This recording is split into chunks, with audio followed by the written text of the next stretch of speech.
face are like, oh, okay, like okay, so you're fucking on like some right wing shit, like so you're just saying some shit that needs to not be on the internet, and that's why you're getting taken off, not because you're a revolutionary or fucking any of this other shit that you're talking about. It's because you're saying shit that really people don't need to hear. No. That's not it, motherfucker. I'm just the start. We're just the beginning, bitch. Now it's everybody. We've been fucking telling you for a year now. Been fucking telling you. Nobody cares. I definitely recorded that on purpose. You're welcome, Internet. Welcome to the salt of the streets, coming at you every week with this food for thought. Hope you ready to eat. With everything going on in this nation, we need some information, and that's why salt need to be stationed in your rotation. With real talking, real topics, real people, real problems. Think we need some help to solve them, and leave it up to Colin and Donovan, cause that's what's that? Oh, let's get ready. And just like a red, white, and blue phoenix rising from the ashes of political bipartisanship, we are back to Salt of the Streets podcast. This is Saturday, October 17th, 1:38 p.m., episode 95. And welcome back, everybody, to the Salt of the Streets podcast, your one and only source for social and political commentary on all the weekly news, pop culture, and sports that you can handle. And the best part about the whole deal, it's all built from the ground up for people like you and me, the everyday normal person. So come down and join us as we discuss life, liberty, and the pursuit of happiness, and continue our endless endeavor to bridge the gap between people and information. As always, we are your hosts. I'm Colin. I'm Donovan. I feel like that was something from Avatar, but I don't know, distracting. But this week, coming up on this week's show, we it's like what shit. We figured it out during the pre-show, but I already forgot. Biannual, semi-annual. Biannual. It is our biannual election special. Yes. Which is super awesome and super nerve-wracking and depressing and it's gonna be awesome. Hope-filled and all sorts of things all at the same time, like I'm sure everyone else is feeling. So, that being said, I think we should address before we get into the show. We have a little housekeeping about recording next week. Yes. Mostly concerns the pre-show because we do that live. I'm sure Yes. the episode will still come out normal time on Mondays. But we're probably going to be recording possibly early. Yes. It looks like we're going to be recording on Friday. And so the pre-show will be Friday, probably Friday... Afternoon-ish. Afternoon-ish, yeah. We'll figure it out. Yeah. We'll keep you all informed, so make sure you follow us Yes. on Insert Don's Social Plugs. I was like, I don't care if he's ready right now. I just I put us here, apparently. We're definitely going to post it on our Facebook at Salt of the Streets because that's where we do the live streams from. It'll be on our Instagram at Salt of the Streets. We have our own personal social media. I'm at Salt of the Street on Twitter and at alpaca_Donovan on Instagram. He's a Big Bird Offie on both of those things. You can find all of that on saltofthestreets.com. That usually just has like our post for our websites and stuff, though that doesn't have updates for our recording or anything. No. Social media is the best tool for that. Yeah, definitely social media. Twitter, definitely. Twitter's Instagram, best. Definitely. And Facebook for sure. Yeah. All those things will be up there. We have been talking about Parler, though, because... Talking about Parler. How fucky and everything has been, I might have a Parler account. I already started once, so I'll have to go check it. Well, we'll see what happens. And if it's called Big Bird Offie, then I will know it's contemporary. I have not started one. I've thought about it about a dozen times, and then I forget, and I don't do it. Well, who wants another social media to jump into? Exactly. Pros and cons, baby. Exactly. So... But I will say this as part of the housekeeping. We will be soon, no timeline quite yet, but we will be soon switching over our live streaming or expanding live streaming to YouTube Live as well. YouTube. Yeah, we've done some different things going on over the past week. Been dropping some new content, some different types of content, and it's... Plus we got 50 subscribers that we got to please now. Yeah, exactly. You know, it's a thing. Hit that notification bell. Boom! Like, subscribe. Slap it. Do you know who Mr. Ballin is? Mr. B. Allen? Mr. B. Allen. Still scary stories. He has a mustache and a backwards hat. I don't know this guy. What? John and Olivia are super into Mr. Ballin, Mr. B. Allen, whatever his name is. And he always says different weird shit about hitting the like button. You know, he's like, gently caress the like button or like softly smack the like button. Weird shit. It's always weird shit that he's saying. So we're going to have to find, a contemporary, if you will, way way for us to talk about hitting the like button, because that's the thing. Exactly. Subscribe on YouTube. Bridget like Fetisi, us. she gets up there and because she's openly sexual about it on purpose, and That's so she funny. gets up there and she goes, touch my bells and buttons. And so it's so That's funny. Man. That's really funny. Yeah, if you don't watch her show, Dumpster Fire. I do not, but I'm back out now. Content dropping every week, every Monday, same day we drop our stuff. It's now hilarious. I have to. She's showing her boobs all the time. It's like Degrassi 2000. You know what I'm saying? There you go. Yeah. There it is, and she's absolutely hilarious. That's we were we're watching Degrassi, right? Degrassi is on Prime, so there's like 20 seasons of it or whatever. You and so love your Degrassi, dude. Love Degrassi. So does Drake. Drake loves Degrassi. It's to the point that he's famous, and they're making jokes about Drake, which is really funny. So, I made a comment about they're just they are showing as much of these people's boobs as they possibly can. And Jordan was like, well, it's the early 2000s. Like, boobs are in. Boobs are in. It's before big butts was a thing, and so boobs was. So that's just all of the lowest cut shirts and shit that you could possibly find. I'm like, this seems borderline inappropriate. This is a show about high schoolers, right? Well, so it's high schoolers that are now they're graduated and they're like young adults. You know what I'm saying? Word. But it's still a show for high schoolers, for young kids. So I'm like, this seems.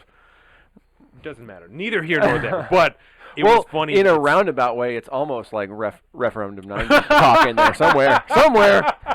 I'm sure we could pigeonhole that somewhere. That's hilarious. So it's I not love that. Totally off topic. This is what I was going to say to you because I don't want to forget. No, go ahead. On the way here, stopped at the weed store, right? We Yes. stopped at the one that you don't like that's in the thing up. It's like a trailer up on stilts by the gas station. Right? Not that I don't like it. I just don't. I already got my spot. I don't go there. So anyway, I went there. You can use your debit card there.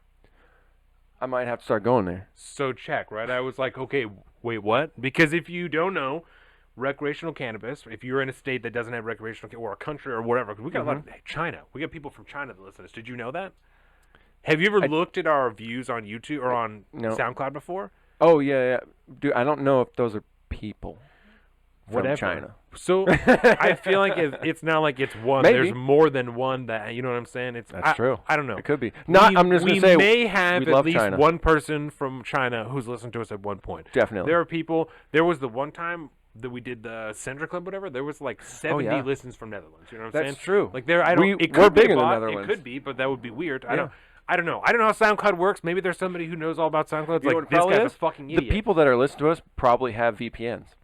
And that might be part of it. And it might just be SoundCloud's algorithm, introducing it to people. And then people like it in certain spots. And apparently, fuck China is a good way to get some people in order. Okay, so the point stands. If you live in a place where you don't have recreational cannabis, right?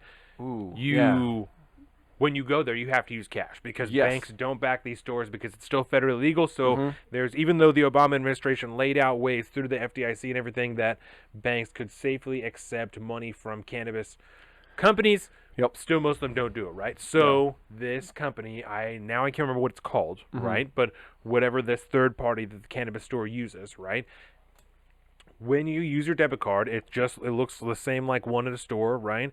You use it and it converts your money. You're technically buying Litecoin, which is it's a cryptocurrency, right? And so this company is then it's selling you Litecoin and then converting your Litecoin back into dollars for the cannabis store. And so it's just a third party, just a middleman to convert the money so that they can keep it. It's okay through the Liquor and Cannabis Board of Washington State. They were the second weed store to use it, and now it's in 8 different states that have recreational cannabis. So that's the coolest fucking thing I've ever heard.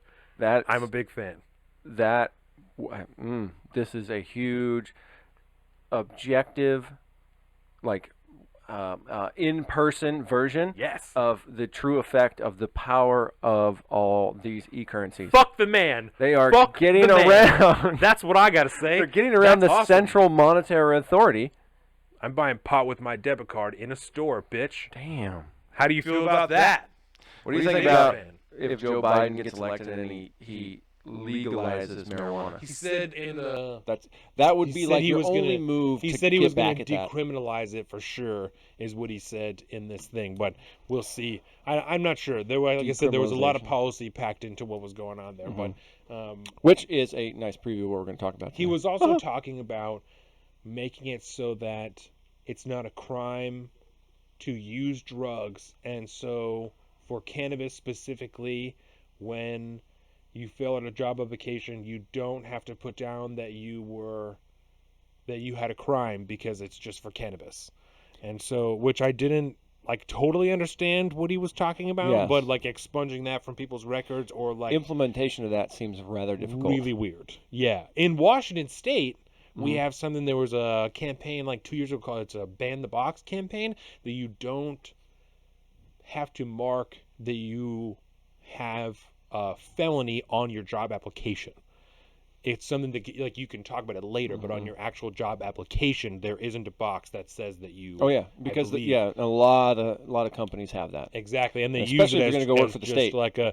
Exactly, and then it's not like there's obviously some shit felonies and stuff that are going to write you off for certain jobs, but apparently it's used in many ways to discriminate against people who just have crimes. They just have criminal histories, just as like an easy write-off to just like, well, this person has a crime, so I'm just going to move on. And I feel like that issue's been talked about for decades and decades, but with nobody caring. Yeah, which is unfortunate. And if you know what I'm saying, especially when you have a lot of people that are concerned with the unjustness of our justice system, but you're not willing to like get out there and try to find felons jobs. So let's just high five Washington real quick, because we talk a lot of shit about the weird fuckiness of the state and like how left it is weird. Because there's a lot of weird stuff that happens here. But I still wouldn't want to be anywhere else. Because of that, there's a lot of weird stuff that happens here like that, where, like I said, there's a lot of backward shit. We complain about it a lot, but also if you have a criminal history here that is like not crazy, violent, felonious crimes, like you are guaranteed the same opportunity to work as everybody else here. And that may not be the same for every other state, you know what I'm saying, or every county or whatever, but here, across the board, I like that shit. You know, I like that. I mean, I got to attest personally, like I just, being in the trades in general, that is a very popular area for felons to go work in afterwards. And I've worked with a number of felons over my, however many years I've worked in the trades. None of them have been like bad guys. No. They've all been incredibly great guys and strangely seem to have come out of that situation a better human being. Yeah. Because inevitably at some point, especially if you're pretty cool with these guys, you sit down, you're hanging out, and, you're like, yo, man, what'd you do, man? Exactly. What happened? And then they usually not afraid to just be like, yeah, man, And now I don't fucking do that because that was dumb. And now look at me. There is, and we'll talk about when we get to this. We can even start here if you want, but there is somebody running for one of our state representatives, Tara Simmons, that was a felon. She was in prison for. My mom told me the whole story. Like, she was addicted to drugs, and your mom is a big proponent of her. And my mom has met her several times and has like gone to a bunch of events and stuff like that with her, and like was big on like selling her to us. And you and I both took a lot of. There's a lot of language stuff, about equity and shit that like I personally just can't buy into. But I love the idea of somebody with a criminal history who has completely turned their whole life around, then like in a position of representation in the state. I think that's a fucking amazing thing. If that is not one of the great tales that goes into the anthology of the American dream. Yeah. I don't know what it is. That is that you cannot get a more crystal clear, perfect representation of why America's awesome than a situation like Tara Simmons. Yeah, and I think that that's great. I just don't agree with her policy stances, so I wouldn't vote for her. That's which just is also my part of the thing. American dream. Right, but I also, to your point of like working with, like many ex-cons like that, many of my friends and people that I know have criminal histories of varying degrees for varying different reasons. For varying different reasons. And it's, you know what I'm saying? I don't know. I think it's odd for people in a 2020 world to still be considering just like having a criminal history as a barometer of whether or not you're a good person. That just seems like an odd opinion to continue to hold. Especially if you're one of those people that preaches about the injustice in our justice system. Yeah. You got to understand. Well, then judge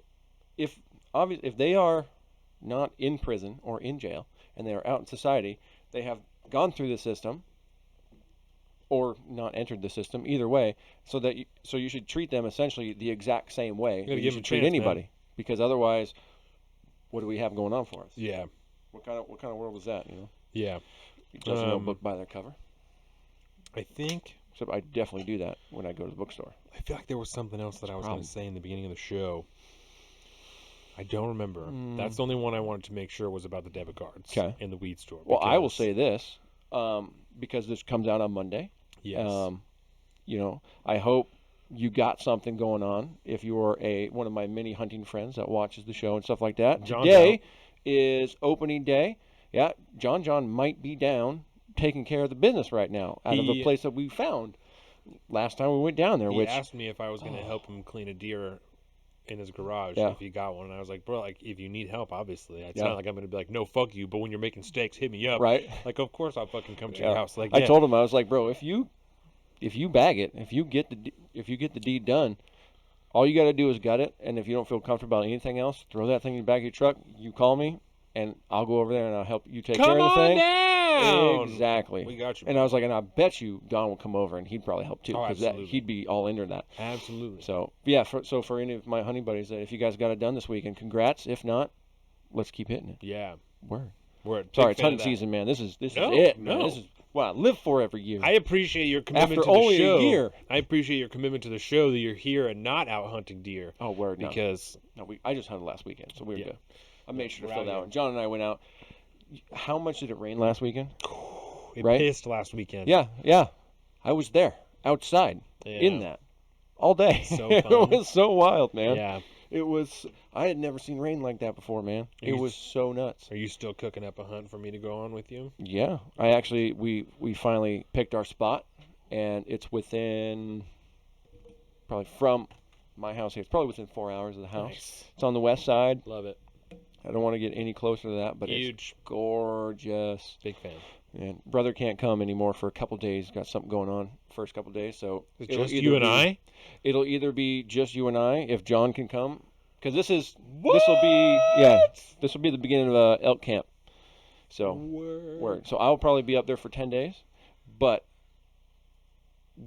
when we go up, you just follow me and shit like that, and then you can come back. Or John's probably only gonna be gone a couple days too, so maybe we can work out a ride schedule. Yeah. But no, it'll be good. It'll be healthy. And where we're going is going to be gorgeous. I love it. It's going to change your life. So I'm a huge fan. But yeah, now I think that's all. Housekeeping is done. Yeah. And we can talk.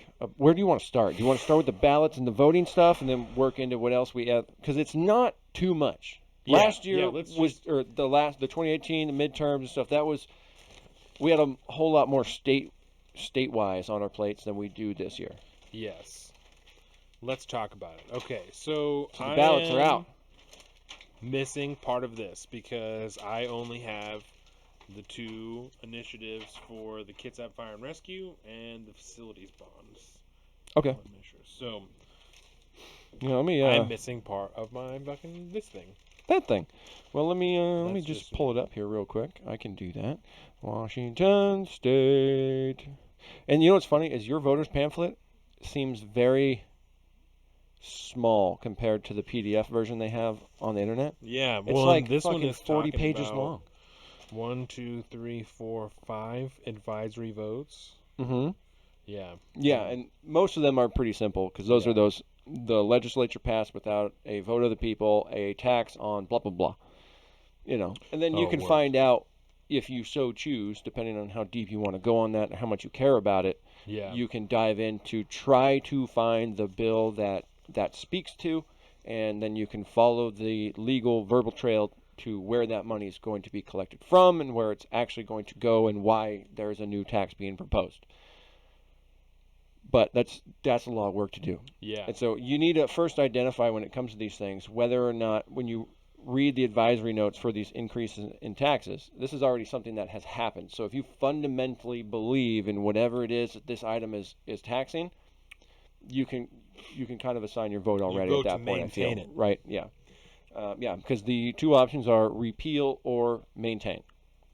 Let me finish pulling up this here voter's pamphlet. Yeah. Voter's pamphlet. Yeah, I think I just lost like the middle or something. Oh, yeah, it's no big deal. I can reference them if we need to talk about them. And they have the sample ballot in here. I just don't have the information that I thought I was going to have. Oh, word. That's all that I'm saying. Cool. Yep, I'm opening the PDF now, and we should have edition number 8 if you live in Jefferson, Kitsap, or Mason County. Otherwise, just go to sos.wa.gov /elections, and it'll help guide you to what addition that you need. Yeah, and so that's for the more local issues. As far as what we're going to go over, right? We're going to go over. We got one big one. Yes, certainly the state measures, right? And we'll go over, like, I guess our local measures. They're pretty basic ones. Yeah. And we'll go over some of these candidates, right? But I kind of wanted to talk about the idea of these candidates in general, right? These are extremely difficult because most of these things, like a lot of them, there isn't a debate for them. There isn't, they don't like do campaign things. They're not like out doing a bunch of Republicans appear. Right. You're reading what's in here. And so I'm hesitant to check out their campaign websites because there's only so much that we can offer. Yes. Neither of us, with all the other stuff that we've done, have not done individual research into all of these people. Which is there's one big one I'm looking at this year that we should be doing, but it's extremely difficult to do. And it's not to say by the time I vote for these people, I will not at least do a cursory glance online. Right. I'm going to read each of their campaign websites, blah blah blah. Yeah. And then not only that, you get, and I feel like I should probably know this, the depth of who these people are. But when you're talking about a Kitsap County commissioner, do you know what that does? Probably not. Do some research into what it is that these people do, what they're supposed to be doing, and then look at their campaign websites to find out whether or not you want to support them or not. Yeah. Whatever you do not vote for somebody just because they have a D or an R after their name. That's the only thing I would ask. You're gonna have a bad time. Yes. It's not smart, man. Yeah. Don't jump before you look over the edge. Don't look before you leap. So let's start with the easy advisory votes, and then we'll go with the big one. Right. How do you feel about that? Huh? Yeah, the advisory note number 32 is the first one on my ballot. And this says, the legislature imposed without a vote of the people a retail sales tax on pass-through charges retail establishments collect for specified carry-out bags, costing $32 million in its first 10 years for government spending. So, what does that mean to you when you read that? Pass-through charges retail establishments collect for specified carry-out bags. Now remember, we just pre-COVID we had that plastic law. Bag ban. Yep, and you have to pay for other bags now. And so this is a retail sales tax on those sales of the carry-out bags. Yep. Right. I'm just because it says on pass-through charges retail establishments collect. So that's the only thing that I had to Google pass-through charges to see what that was. Mean? It's basically when you're making a purchase type thing. Oh. Like as they're buying them for their store to sell to someone else. They're passing through. It's a pass-through for government spending. Yeah, I hate that. And that's what they're talking about. Does it go to the general fund? Like, is that where it goes? Or, like, what that's the fuck? What you need to dig into and find out. Because I know that, when COVID happened, when it popped off, James Lee's having the daily press conferences. He's like, we have this awesome, slush fund overflow, whatever he's calling it. I mean, he didn't call it a slush fund. But it's, he discretionary has fund like an emergency fund, that he had, like, several $1 million. And then he's like, shit pops off, we can just do this. Which is all well and good. I'm like, but does that mean... You're talking about how much debt we have as a state, but we're just stashing money for... Because if you don't spend it, you'll lose it. Yeah, so I think that's really weird, right? So without having done more research into advisory vote number 32 or Senate Bill 5323... Well, this is why I think we should separate these real quick. Yes. Because it's not just the amount of tax or the fact that it's being... Well, the fact that it's being taxed and what it is that is being taxed. It's where it's going. Yes. So the content is one issue, and you got to understand whether or not you believe in it or not, or you agree with it or not, and then look into where the money's going. Yeah. Like if you decide that on the face of it that you don't agree with having a tax like that, you should look into where the money's going because it might go to something that you hold near and dear to your heart. In which case, you might change your vote. You don't like the idea of the tax, but you like the idea of where the money's going. Yeah. So every one of these advisory notes needs to be looked into to find out where the money's going. And then you need to weigh for yourself which one of those things means more to you. Whether you care more about what's being taxed or where the money is going, right? And so I'll use, without moving on completely, I'll use the next one then as an example, right? Number 33, which is for advisory vote number 33, which is for substitute Senate Bill 5628. The legislature imposed without a vote of the people a tax on heavy equipment rentals to consumers by heavy equipment rental property dealers, costing $103 million in the first 10 years for government spending. Yep. if you've ever rented any type of construction equipment, decent sized equipment, anytime, you know how fucking expensive it is, right? Super expensive. And remember about all these small businesses that need to do that to start their business. So for me personally, right, just as an example, I don't know where this $103 million is going, but I know that I don't want to pay more money when I go to rent equipment to try and build shit in my house, and I don't want any of the other companies to have to try and eat a cost to stay competitive with other companies in the area while they're trying to do all this shit. Yeah. So I would have to, like you said, see where this money is going and see if that matters to me more than me not wanting to have to pay more money when I go to rent small equipment, right? Yeah. Small, See, for heavy me, equipment as this like is. Fundamentally, this is not a hard one. I don't care where the money is going. This is not a good idea. That's trying to be objective, Colin. That's me. And and that's why I feel free to say that now, is because that is, you couldn't lay that out any better. Like if you have any like I have a foundational qualm with this, so it's real easy for me. Right. And you might too, as you know, if you are like a hardcore libertarian, like a lot of people think, and they're like, small government, no taxes, blah blah blah. Right. You're just like, no, I'm like, no, that is dumb. I don't care. On its surface, I'm not interested. Moving on. I feel very much the same way. And that's personally. so thank you for bringing that side of the table in, because you should do these. If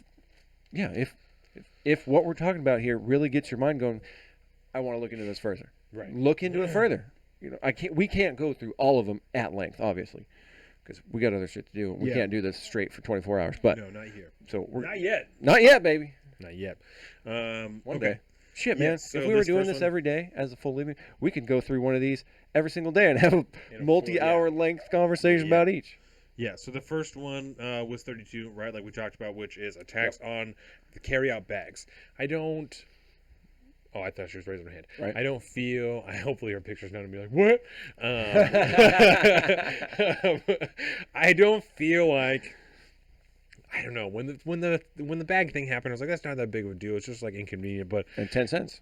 But again, as shit has gone on, I'm like, fucking quit gouging me, bitch. Quit taking all my money. Like, quit gouging my shit. And I understand the environment, all the shit. But it's important because it affects everybody from the ground up. It affects the businesses who don't want to charge you for that, because if they have to, like I go to the grocery store down yonder and they charge for paper bags. Even during the time of COVID at this point. They didn't used to, but they do now. And there's other places in town that don't. Yeah. And I have changed where I go now, because if I don't have, because you can use your reusable bags. Yeah. In some places won't let you use them at all, because because you're going to kill everybody. I mean, some COVID places you have to bag your own shit if you bring in your own bags. And so if you got a shit ton of stuff, or if you just come and grab a couple little things, whatever, and I don't have my bags because I forgot them from last time, blah, blah, blah. It's like, it happens to you. And that 10-cent bag might now become an 11-cent bag. Yeah. And the store is already hurting because they have to provide it. And they don't like passing that off to you because they don't make any money on it. And now even the reusable bags are going to be slightly more expensive. And I don't love... Pick one or the other, right? Don't be taxing me for the plastic bags and then also add another tax for the reusable ones, because really you should be using those anyway. Yeah. Like, I don't... You just mandated that we have to pay for this. Now you're going to tax it. Yeah. Give it some breathing room here. Wait another couple years. Don't spit in my face after you punch me in my face. Okay? That's not the way that analogy goes. I know there's another way to phrase that, but I kind of remember. No, that's perfect. Yeah. Okay, so that's I think kind of where we're at on that's that. That's where one. I'm at. Yeah, this next one, advisory vote number 34. This is Senate Bill 6492. The legislature increased without a vote of the people the business and occupation tax rate for certain businesses, while reducing certain surcharges, costing $843 million in the first 10 years for government spending. Yep. I don't like that they all just say for government spending. That's where I'm at first. I don't like that. I just wish they would put more specifically what it was for, because that makes it feel like it's going into the general fund. Whether or not that's what it is, and I'm not saying that's where it's going because I don't know yet. We've established that. But that's what it makes me feel like. And I don't love that, As a person who's not, and they don't have to cater to me. They're not here to cater to like libertarian-minded people. But as a person who's already not a fan of more taxes, which I think most people actually aren't in favor of more taxes in their personal life. Who wants to pay more? I think that it would benefit the government more if you told me where it was going instead of just saying government spending. That would make it easier for me to vote. As an uninformed voter, like you were talking about, that would make it easier for me to vote for instead of just being like, fuck you, more taxes, which is kind of what I meant anyway. But because even in like, it feels shady. The online version of the voter's pamphlet is 80 pages long, right? And I'm looking at, what were we on, 34, and it literally, the only added depth that it brings to you versus the ballot is a chart that shows you how much of that tax will be collected in fiscal year 2020, 2021, 2022. So it breaks down, and you can see, which is really weird because every 4 years it dips and then it goes back up, if you notice. So weird. But it's in a year after an election year. So 2021 is the lower end. Almost just to make and then you do it again like on everything's 2025. So good after the election. So weird. I'm not insinuating anything other than the fact that I don't know why for a bill that is supposed to extend spending over 10 years, you'd have anything other than a consistent rate of taxation. So I don't know. So that's a weird thing there. But it includes that chart for each one of the advisory notes, and it also has a final vote cast in the legislature. It shows you the legislative breakdown for who voted for it, how many yays there were, how many no's there were. Does it say what the certain businesses are? Because this just says the business and occupation tax rate for certain businesses while reducing certain surcharges. Nope. B&O. Because your B&O tax. What is B&O tax? I would imagine that unless you are a business that is tax exempt, you have to pay a B&O tax, which is that business and occupation tax. So you are paying for the pleasure to own a business. Hold my D. Welcome to the United States of American tax code. Yes, I pay thousands of dollars every week. Okay, I don't personally, but my business pays thousands of dollars every week or every month to the state to have the pleasure of operating.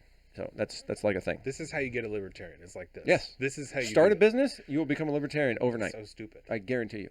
You and your social views may sway left or right, but your deep core values, when it comes to the man and how much how much money they could take from you, you'll become a libertarian. So this one, man.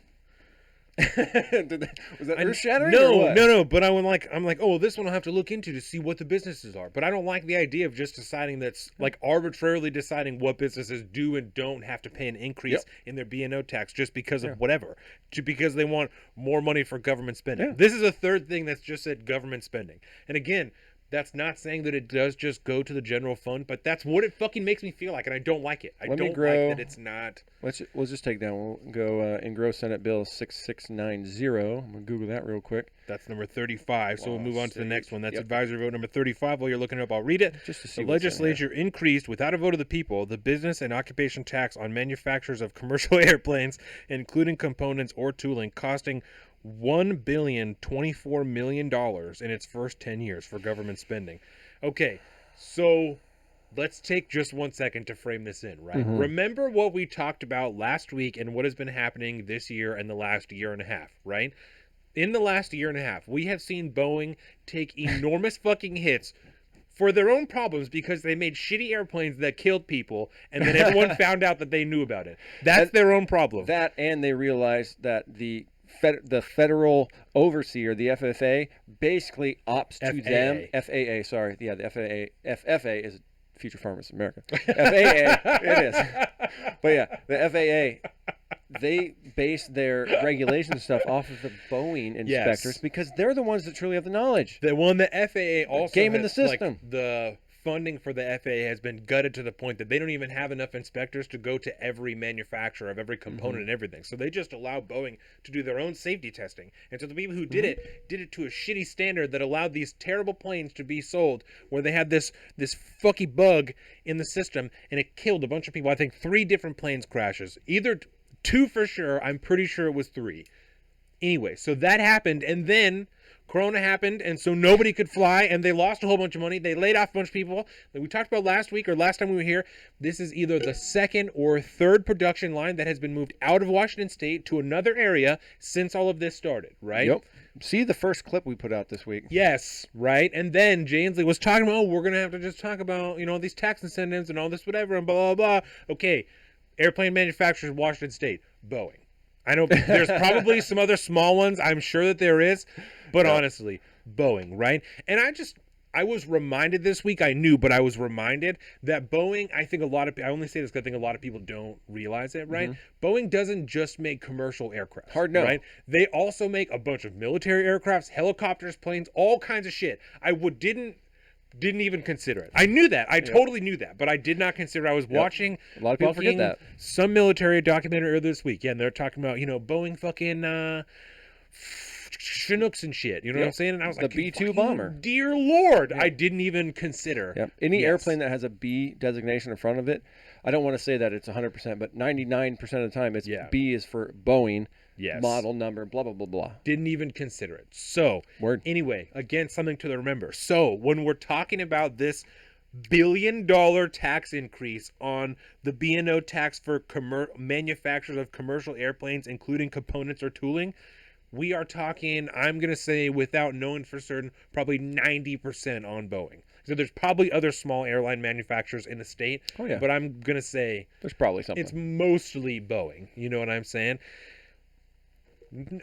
I'm not cool with this. This reads to me as an overtly political move on a company that, again, is struggling for their own problems, but is now having to do whatever they have to do to try and stay alive in the world of Corona and terrible business decisions that kill hundreds of people. But now we're just going to go ahead and slap another $1 billion taxes for the next in the first 10 years. We're going to just stack on there. Stack it on. Plus whatever other tax incentives Jay Inslee is going to revoke after this following year, after they decide what they're really going to do. Mm-hmm. Is this something that we would like to do to continue to, again, this is my personal opinion here, compromise a company that employs so many goddamn people in this state, right? They're already leaving. They're already doing that. It's already happening. A bunch of that is already happening. Do we want to, as a people, allow this company to keep getting fucked, right? I mean, because this is just going to stay on. It's this plus whatever tax incentives. Yeah. We now have a choice to try and this is personal, right? We now have a choice to try and help the company out a little bit, or continue to put them in a position that compromises them, that also may force them to continue to move out of the state and compromise more jobs. This is now because if the tax is maintained, they're being punished, while also receiving other tax incentives. While possibly having the other tax incentives revoked. Right, because that's what we're talking about. So Jay Inslee this is like a double. That's what I'm saying, right? Yeah. This tax increase, that's already an extra $1 billion they were going to have to pay when there are, and again, they made these decisions. I'm not like, oh, poor Boeing. I don't feel bad for them. I've said that at least a dozen times, that I don't feel bad for the position they found themselves in. They did this to themselves. Yep. But there are hundreds, if not thousands, of people in the state that are employed by Boeing. Thousands. I feel very comfortable saying thousands. Probably, right? Yeah. Thousands. We make thousands of Boeing booties every year at Bennick. So I know for certain there's however many people are using all those goddamn booties every year. So I know because I work for a manufacturer that not only is it a personally rewarding business to be in, because you're doing something that you know is making a difference, it's doing something, it's active, right? You're earning your money all the time. But I know that a lot of people love working for Boeing. I know they appreciate the union. There's a lot of extra things that go into this, right? And so I am personally more concerned about the idea that they might cut more jobs if this maintains, and then they also are hit with whatever tax increases from the governor that they're going to find if Jay Inslee stays in office. That's how you run a company out of town. And that's what I'm concerned about, Because you can make a libertarian-minded argument that, it shouldn't have happened to begin with, time to tear the Band-Aid off. But it's not going to mean that Boeing's not going to dip. Right. Which sucks. Right, because we talked about it last week. I don't fully agree with the tax incentives they received in the first place, right? But it's where we're at now, right? Speaking realistically with where we're at now, I don't love the idea of again increasing the taxes on a company that is already leaving the state. They're already pulling jobs out of the state. Yeah. It's already happening. That's not punitive. It's going to it's keep hard happening. to not see it as a punitive act. And that, for one, it seems petty, and it's setting any other business like that up that's not going to leave because they can't leave because they're mom and pop shops or something that make Cessna parts on the side, but they're technically an aerospace business. Right. Now they're fucked too. And there's already a lack of jobs right now with how many other businesses are going to be closing, small businesses, restaurants, all that shit. So to add to that, in this time of Corona, where we are already seeing a huge amount of unemployment, do we want to risk adding more unemployed people to that who have worked at Boeing for X amount of years, and so their experience is going to be in manufacturing. And if all of the other airplane manufacturers, the small ones, are damn near closing down because this goddamn tax has stayed in place, they're going to have to find another thing to do, which if you have... right from working at Bennick, if you're working for a manufacturer that's making something like that, that's a very particular job. That job does not translate well to another job somewhere else. There is one business probably in the world that makes that product for that company that they need. And so you know how to do that one thing. You know how to work on a line. You know how to like produce shit or like learn things, but that making that particular thing or putting together that particular airplane part is not going to translate. Just like think about it all the time. Me cutting out neoprene is not a skill that translates fluidly to another job. You know, I know the feeling. And so that's concerning to me. And I think that's something that maybe a lot of people are not thinking about on that level, you know, and not to be like, I'm on a fucking different level. But like that's just there's a lot of levels to that. Like an onion, like Shrek, you know what I'm saying? Like there's an onion, a lot like of layers Shrek. to this problem here. And so I just want to ensure that everybody's considering that when they're voting for this, that if Jay Inslee is to stay in office, which is something we'll talk about in a little bit, he's likely to revoke some tax incentives that are already existing in Boeing, which I feel comfortable predicting with my political experience is likely to lead them to draw more jobs out of the state, which is very concerning to me with the political climate, the employment climate, the whatever economic climate that we currently have is extremely concerning to me. So I think that I probably will be voting to repeal this tax, even though I don't personally hold sympathy for Boeing. I don't feel bad for them. I hold sympathy for those employees that still have jobs there. And I know that if their job has survived through Corona and then through these layoffs at Boeing, they are probably feeling pretty fucking lucky that they still have a job. And let me ask this real quick, because this would be something that not necessarily Boeing as a company would do, but they could certainly develop a program to do it. Yes. Is say, you know what, to all of employees, we love you. We don't want you to lose your job. We are going to make all of your traveling expenses. We're going to take all your moving expenses, move your families with you. Come, follow your job to wherever you're going, and we will make it worth your while. Would that change? Like if they came out like tomorrow publicly and was like, all right, this is not going to hurt any of our employees. Would that sway you at all? Because I'm just trying to get to the more fundamental argument, not so much the real world implications. Probably not, because then I would be concerned that these taxes and the potential increases would hinder them from being able to hold that promise. Oh, word. That would be my concern then. That's all well and good. Yep. But what if you only allot so much money for it? You're like, it's going to cost us X amount of dollars, because they're a company. They're going to budget a certain amount of money. They're not going to just open up the taps and be like, we'll just keep going, and we'll just keep paying it off until you get it. So they're going to at least put out a budget for how much they think it's going to cost, and if it costs 1.5 times that, and they're like, we're getting taxed out the asshole, we don't have the money for the rest of them. That would be my concern at that point, because while Boeing doesn't have a history of doing that, there are other companies that have a history of boning their employees because, like, you ran out of money. I don't know. My bad. So that would be a concern of mine. Okay.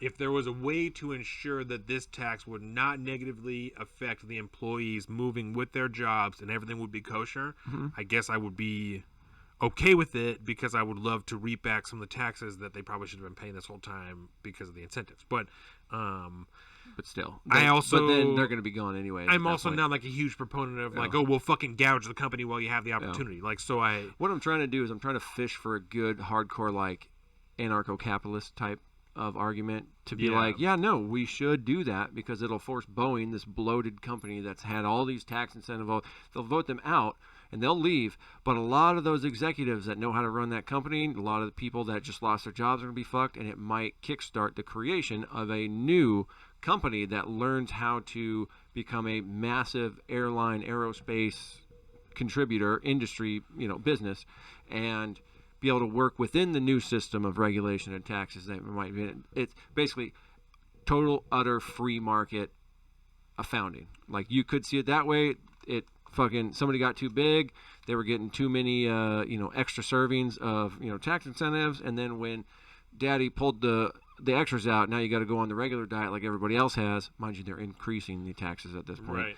So I'm just trying to make another fundamentally different argument. And I could maybe agree with that if they weren't going to go and get tax incentives somewhere else. Because that's exactly what they're going to do. As soon as they're leaving, all these places they're going. We saw it when they opened up the line. Exactly. They were like, hey, who out there wants it? Yeah. Who wants it? Exactly. And the same thing happened when Amazon was looking for their new headquarters. They're like, who wants it? And they had cities fucking sending in DVDs and whole teams of shit just to Boeing to wherever. Exactly. Exactly. It was happening all over the place. And just to be clear, I'm 1,000% on board with not doing this. Just trying to raise different.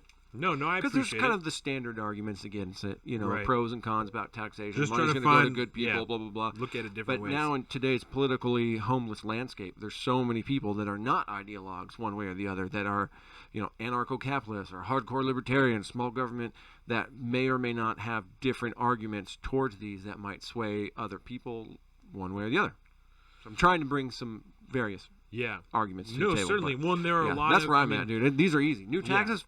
Fuck off. Well, and from like you're saying, from like a rising perspective, you know, they're always talking about like neo-libs and neocons and shit. I mean, and people like that are focused more small L libertarians, big focused L way libertarians. more on business than individuals. You know, those people are going to be looking at it like we shouldn't be increasing taxes on businesses at all. You know, and that's not.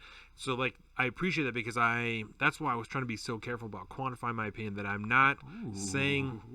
Quantify. Just like breaking like the nuance of it. Like I'm not saying repeal the tax because we shouldn't be taxing big companies. It's because I don't want the choices of this big company to fuck the employees over. You know, because that's ultimately like you're carrying it down to its logical, real world implications. Yeah, my concerns are largely blue collar and not white collar. You know what I'm 100%. saying? And it's the blue collar implications of the white collar choices that are going to happen.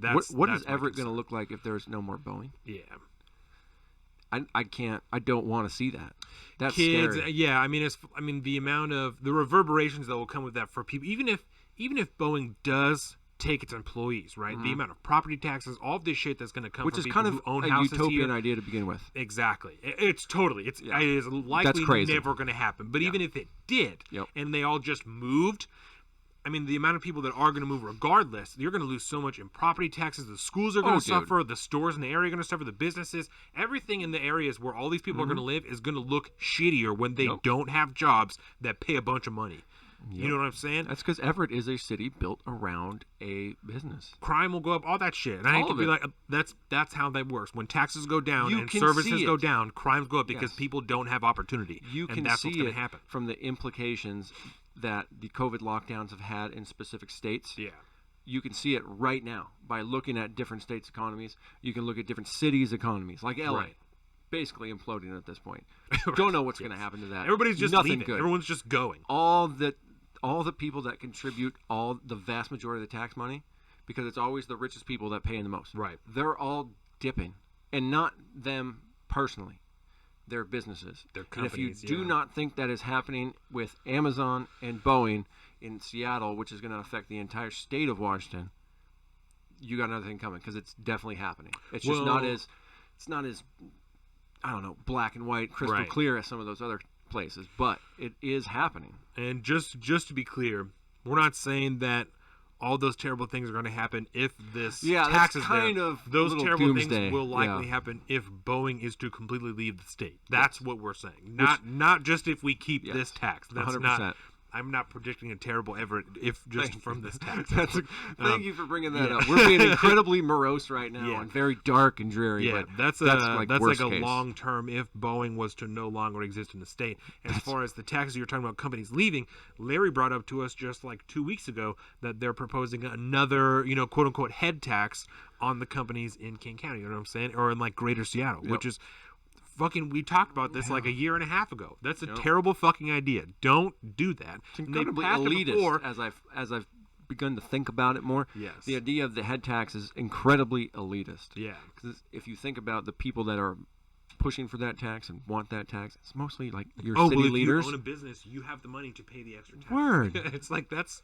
And you that's remember not all how those this podcasts goes. from the Seattle Times podcast they had with the pro-business people, and they're like. It's not a good. Yes. It's not a good idea. And if we'll all remember, right after that happened and after we talked about it, they then had to withdraw that tax because it was such a terrible goddamn idea.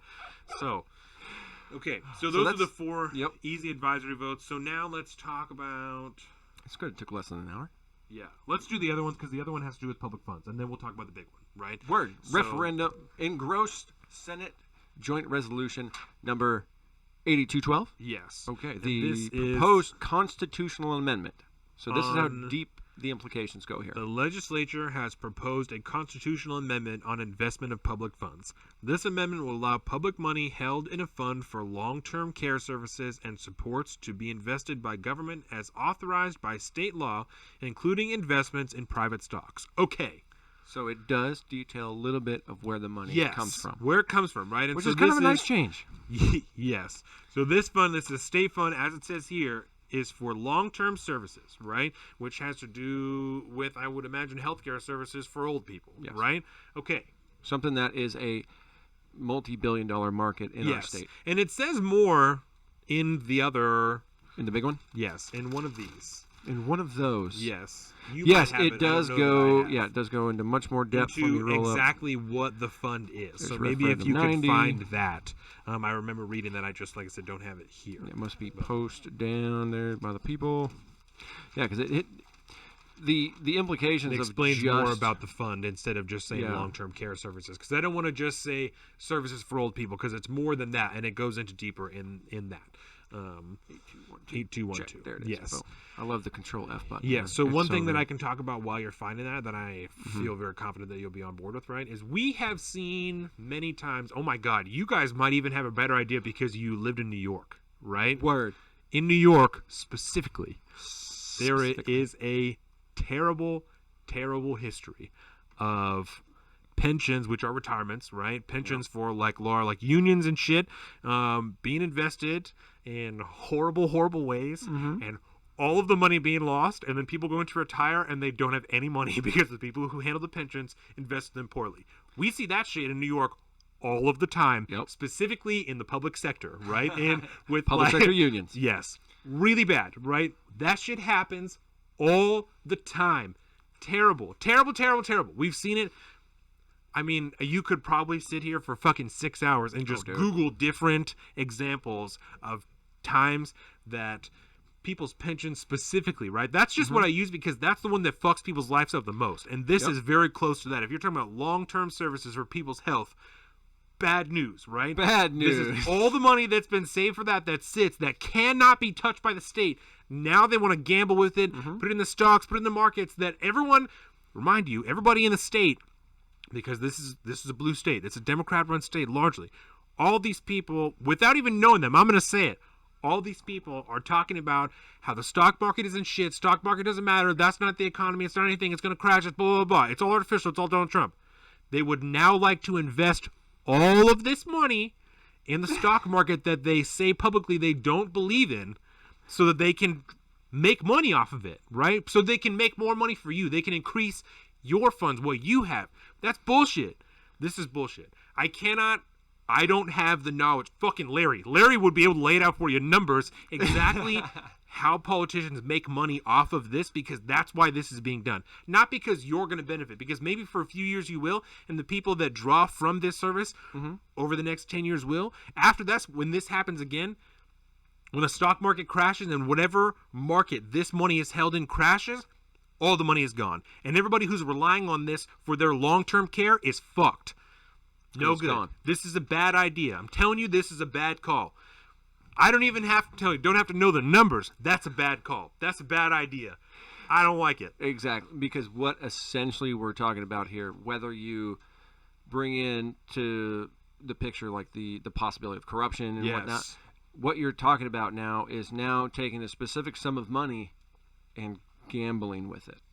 Because anybody that plays the stock market, even a little bit, they could tell you exactly what it is. It's no different than going to the casino. No. I mean, it is different because you can speculate. But essentially. Things, but essentially, it's a gamble. It's an educated gamble.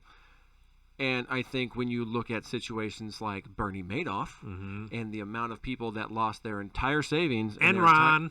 I mean, so many people. It was so bad. Yeah. That's one of the worst case scenarios to what this could look like. Except now you're talking you're talking now at a state level. So it's not a Ponzi scheme, mind you, but it is putting your money out there in an uncertain market. There is no market out there that I would feel comfortable gambling public funds in. No. Not on at all. Not anywhere out there. No, that is not a good idea because the value of our money is going to be based off of what the market does. And if you tie yourself to it, then if you've been out there preaching about how the stock market isn't everything, the real economy is not, right. Like you were just talking about, excuse me, the minute you allow this type of thing to happen, the stock market is the economy. Yeah. It is directly related. When that fund, like you said, dives down, that money's gone, period. And I don't want to, now I need to stipulate, because I do know that Washington State, the majority of the long-term care facilities and services, those businesses that own that are all for-profit companies. And they will not, so like they get subsidized and they get kickbacks from the state for that. Yeah. Which you better believe that they're going to, just like any big company is going to push to the limit and try to push the envelope to try to make sure their return on investment is as much as possible. So there's not a lot of savings held in the back. Right. So they're using all of that, and their facility needs that money to continue to operate. The same with like schools and shit. Right. Now, whatever portion of their business is tied to public funding is now in jeopardy. And now not only, so it's not like all the old folks home are just going to dry up. Right. Any of these state-run would at that point. You're talking about now, like, we'll talk about it maybe a little bit during the gubernatorial talk and who you're going to vote for there, but like there is a serious like public health, mental health crisis we have in our state in particular. Yes. Very, very poorly funded.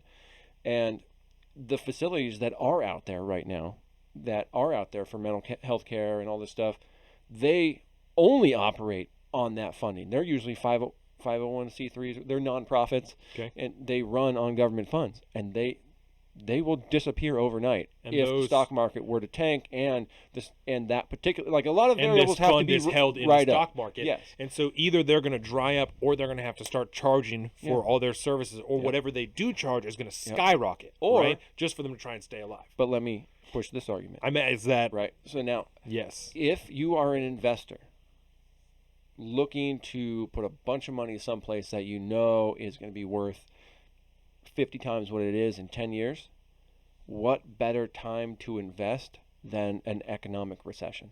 Yeah. Where everything is low and where everything is going to build up over time. We're whether it's a U or a fucking, if you ask Joe Biden, a weird-ass K-shaped recovery. K-shaped recovery. What? But if whatever kind of recovery is, I still don't know what that means. At this point, unless the country folds, we will be better off economically in the future. So from an investment standpoint, it's not a bad time to get into the market, depending on which markets you play and blah, blah, blah, blah. But again, I don't want to play that game with tax money, man. And with the way that the Fed has been having to fuck around with inflation rates and stuff like that, I don't just so that we can still have a company print $88 trillion plus. Yeah, I don't trust that. That's not a place where I would like to be holding public funds. I just want to offer another argument. Not a better time to invest if you got the money. Yeah. And you're careful about it. So it's up to you guys. Yep. Obviously, as all of your votes are your own votes, and you can do with them as you wish. And I can confirm, by the way, that what they're talking about is the Long-Term Care Trust Act, pumping more money into that, which speaks to the 65-plus community and all the state services we have for those folks. Okay, so again, so we were right. So again, you guys can do what you want. It's completely up to you. But I also said, and God damn it, if I have to, I'll do it, that you could sit down here for 6 hours and come up with different examples of ways that public funds have been misinvested, poorly invested, stolen from, finagled, fucked around with, and the common man, the blue-collar man, has been fucked in the end because of something that somebody at the top decided to do with their funds, right? Yep. Retirements, public funds like this, your grandparents' health care, for them to be able to go in somewhere if they don't have any money, is at risk if this is what we decide to do. I can't imagine the number of people that it would be every day that it happens to. Yeah, but I don't guarantee like you this. there's one person in the country every single day that has their entire life ruined because of something that happened just like that. Somebody else's financial decisions. Yep. Yeah, not a fan. Yep. And part of their argument, by the way, in the argument for, is the fact that the number of people that are being put into long-term care facilities is not dwindling. It's growing. And so they believe they need more money for it, in which case, well, let's invest it wisely and we'll make more money on our return. Again, that's they want to play the stock market so they can get a little ROI. Nope. Nope. Well, good. We're pretty in consensus on that one. So there we are. Okay. So now we can move on to the big one, right? The big one. This Referendum is, 90. Yes, referendum measure number 90. Which right? I have seen yard signs pro and against, by the way, in the neighborhood. Outside of the base, outside of our neighborhood, there is one that says vote no, protect our kids. Word. So I also, on the way to meet you at the bar on Thursday, I passed a house that had a Biden-Harris sign, and it said Biden-Harris, obviously. I thought that was pretty fucking funny. So, which also speaks to their argument. Yes. So that was pretty funny. Okay, so referendum measure number 90. Sorry. Yes. There was one really, really important thing I wanted to mention about that last one that I didn't get to. When you approve or reject that ballot measure, the 8212, the public, it requires a constitutional amendment. That is that bill requires a constitutional amendment, and you are agreeing to the constitutional amendment or not. That's actually what you're voting on. Yeah. So if you don't like that idea, what you're doing is voting to not change the language in the Constitution. They're worded kind of fucky. Yeah. Yes. So that's just important because that's the only constitutional amendment that we have on the ballot. So I actually have to go pee. So you read this. Damn. So do I too. So we'll bounce out afterward. Gotcha. All right. Referendum measure 90. The legislation passed Engrossed Senate Bill 5395 concerning comprehensive sexual health education. This bill would require school districts to adopt or develop consistent with the state standards comprehensive age-appropriate sexual health education as defined for all students and excuse students if their parents are requested. And the bill is a approve or reject at this point in time. Let's just go into the rest of the details here. So, because I'm going to bring this up when Donovan gets back. The final vote tally on this one, if you're looking at not the ballot, but the actual voters pamphlet, the final votes cast in the Senate, 27 yays, 21 nays. There was one person excused. In the House, 56-40, with 2 people excused. And when you look at the makeup of the House and the Senate for the state of Washington, it is almost exactly along party lines. I believe the Senate more so than the House, but that kind of goes without saying, especially when you carry that logic over to the federal level. So what we're talking about here is this bill, if put into place, we're talking about sex ed. And this has been a hot button issue for, I'm pretty sure my entire life. But when we're talking about sexual education in schools, there's obviously going to be multiple thresholds of people's disagreements or agreements for it on its face. So addressing some of those right off the bat, or eventually, I don't know if you'd want to hit them first or not, because some of them you can kind of disregard because they're concerns. Yeah. I'll talk about some when of they the hit that disinformation. Okay. Because that was some of the big stuff that people saw When this conversation first started, was a lot of disinformation, a lot of just like Facebook stuff that was coming out. And again, important to remember that when we're talking about these referendums and the initiatives and all that, they all speak to legislation. And the referendum is not the legislation. The legislation in this case is that Engrossed Substitute Senate Bill 5395. So if you want to find out actually verbatim what is going to happen, what is going to be signed into law, you would look up that, not Referendum 90. Which we have here, and I can talk in black and white. Yes, we have here, which we're going to go over. I was going to say, are you going to fucking switch me up, bro? I forgot I was on myself Come still. on, bro. Produce me, son. Jeez. Okay, so yeah, we have here, and it is actually Engrossed Substitute Senate Bill 5395, right? And this is, as Colin was saying, this is the actual bill that this referendum refers to, okay? When this first was introduced, I'm not sure when it was passed by the Senate, March 7, 2020. Okay, so earlier this year, when this was first passed and when it was being talked about, there was an insane amount of talk on Facebook about it and different social media about things that were going to be taught. There was pictures of, supposedly textbooks that were going to be brought over here from California and like all this stuff. And they're like, your third grader is going to be learned or be taught how to masturbate by their teacher and like all this stuff. Like even like Jasmine stuff was sending me this type of shit when she was seeing it. And I was like, I have not heard about this. I don't know. Like I have no idea.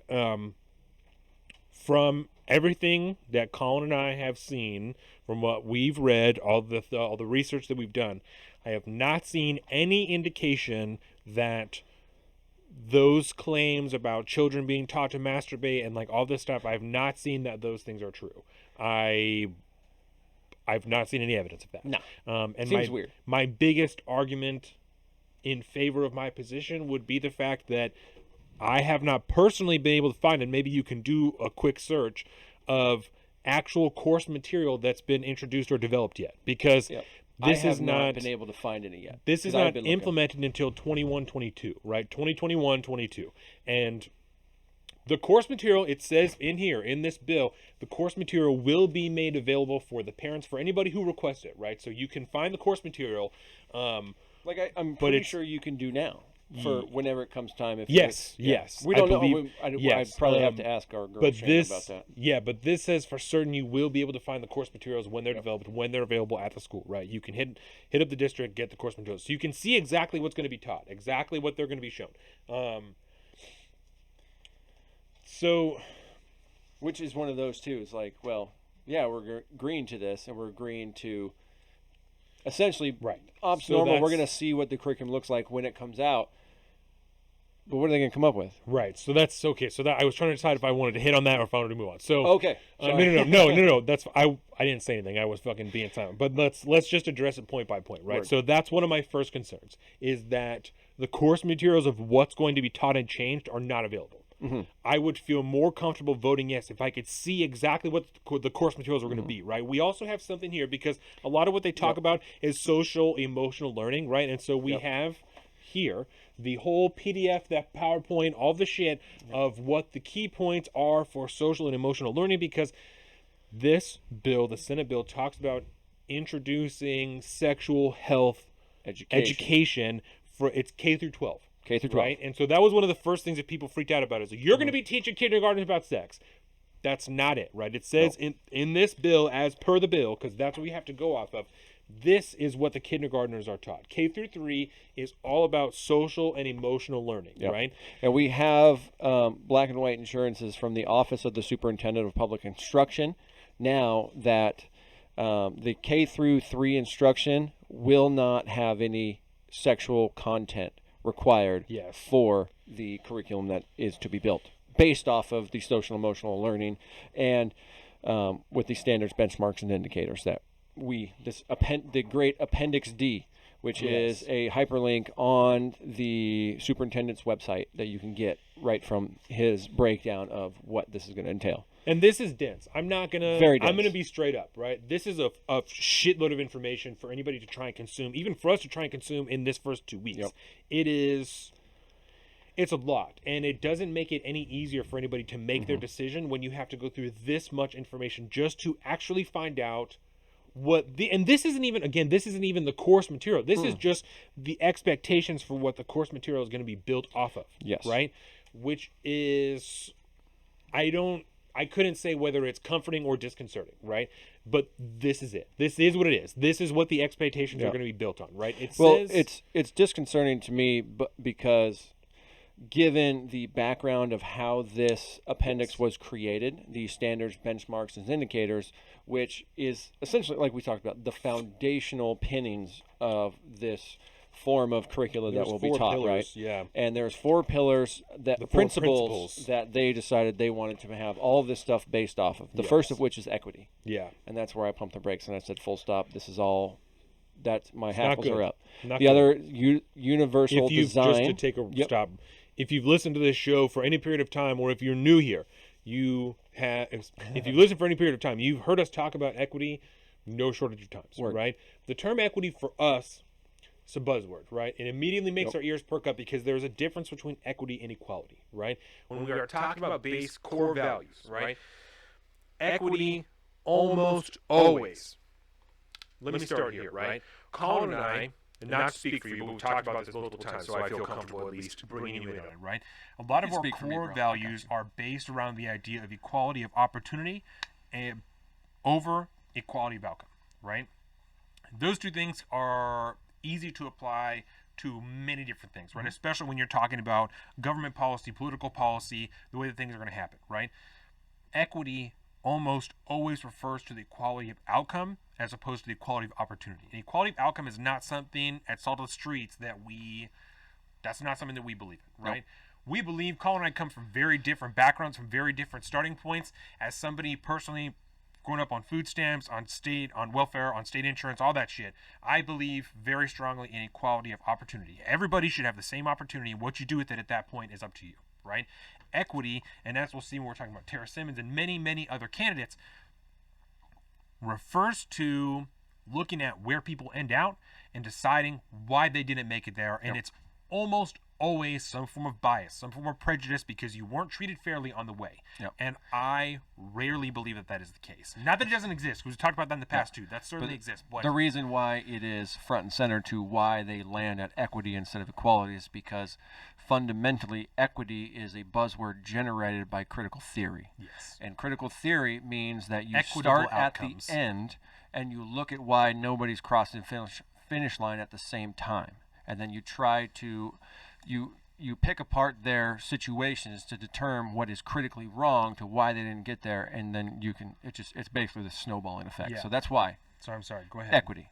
That's why we land there, and that's why that's why it raises our hackles, is because it means more than just. It sounds good on its face. Yeah. It does sound good because equity, equality, yeah, of course, but equity itself is fundamentally different and is fundamentally against the American dream.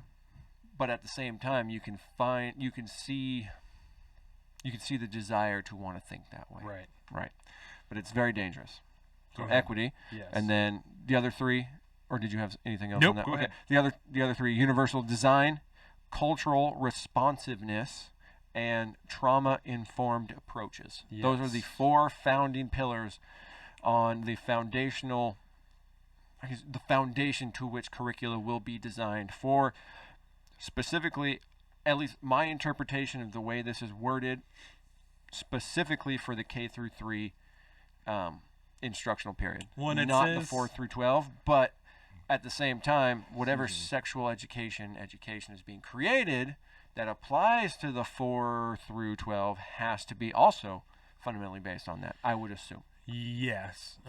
This little paragraph here, right, for the 4 principles. Yep. And this is inside of Appendix D. This says, all of the work contained in Washington's SEL framework for implementation guide is informed by the principles of developmental appropriateness, cultural responsiveness, universal design, and trauma-enforced approaches. The framework is meant to be adaptable and relevant to a variety of cultures. All students come to school with different needs and curricula, and instruction should be applied with an equity lens. This does not mean that everyone gets the same, but rather that students get what they need based on their differing abilities. For example, students who have experienced trauma and adversity may need the protection of safe relationships and spaces at school. More information about these principles can be found in Washington SEL Implementation Guideline. So, and I run into this type of shit in our state all the time, right? That it sounds like really good, right? You know, because let's face it, really, really good. No two students are the same. Yeah, but the fact of the matter remains that we have. Let me speak specifically about disabilities because they're talking about differing needs, right? We have specifically legislation in the United States that protects people with disabilities and differing needs and legally entitles them to accommodations that they require for anything that they're going to do. And so that's one of the concerns that I have when they're talking about shit like this. We already have things that put that into place. You know what I'm saying? And I'm not saying that there aren't things that fit through the cracks.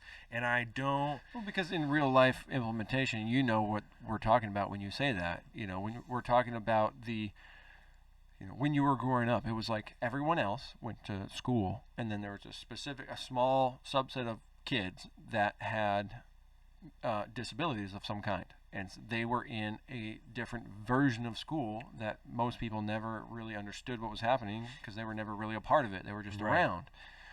But what I believe they're truly talking about is on a truly individual level, right? So like you were talking about before, we have programs set aside that handle a lot of certain umbrella cases. Right, we have an umbrella that catches certain cases, and most of those are rather severe learning disabilities. But a lot of people have disabilities; they just have a hard time reading, or they have they're dyslexic and they don't know it until they're adults or something. Like there's a lot of different things. You know, I think the spectrum of autism. We've learned so much more about that now that we realize that a lot of kids requires very specific attention. Oh, that's all because of vaccines, Colin, don't you know? Yeah, I know. All right. But Sorry, you know what I mean. Yeah. So taking that into account, like you can see how when you read it out of this appendix, like it sounds about right, but there's enough other language in there when you're talking about safe spaces. Yeah. Because they said a safe space, and I don't know if anybody else caught that when you're reading it, but they're talking about a lot of the language of. I don't want to just say like the far left or whatever, blah, blah, but there's some really dangerous language in there that, given the state's background, makes me cautious. You know what I mean? And one of the things we can move on to this, right? Because this is one of the next concerns that we had when we were talking the other day was this program as a whole, right? And because you're talking about the background of the state, that makes me. We don't have a good history, this, right? Is that there is concern, I know, with us and with a lot of other parents that, like, I'm not 1,000% sold that this is the type of shit that the state or the county or the district should be responsible for teaching anyway. But that's one of those layers we were talking about before. But I also don't recognize and don't trust everybody's parents to adequately explain to them sexual health, reproductive, like I don't because everyone has their own lens, and certain people are like, abstinence is the only way to go. Like I can't trust that your parents are going to adequately explain all that to you. You homeschooled Dax, he would get one education about sexual health compared to your neighbor.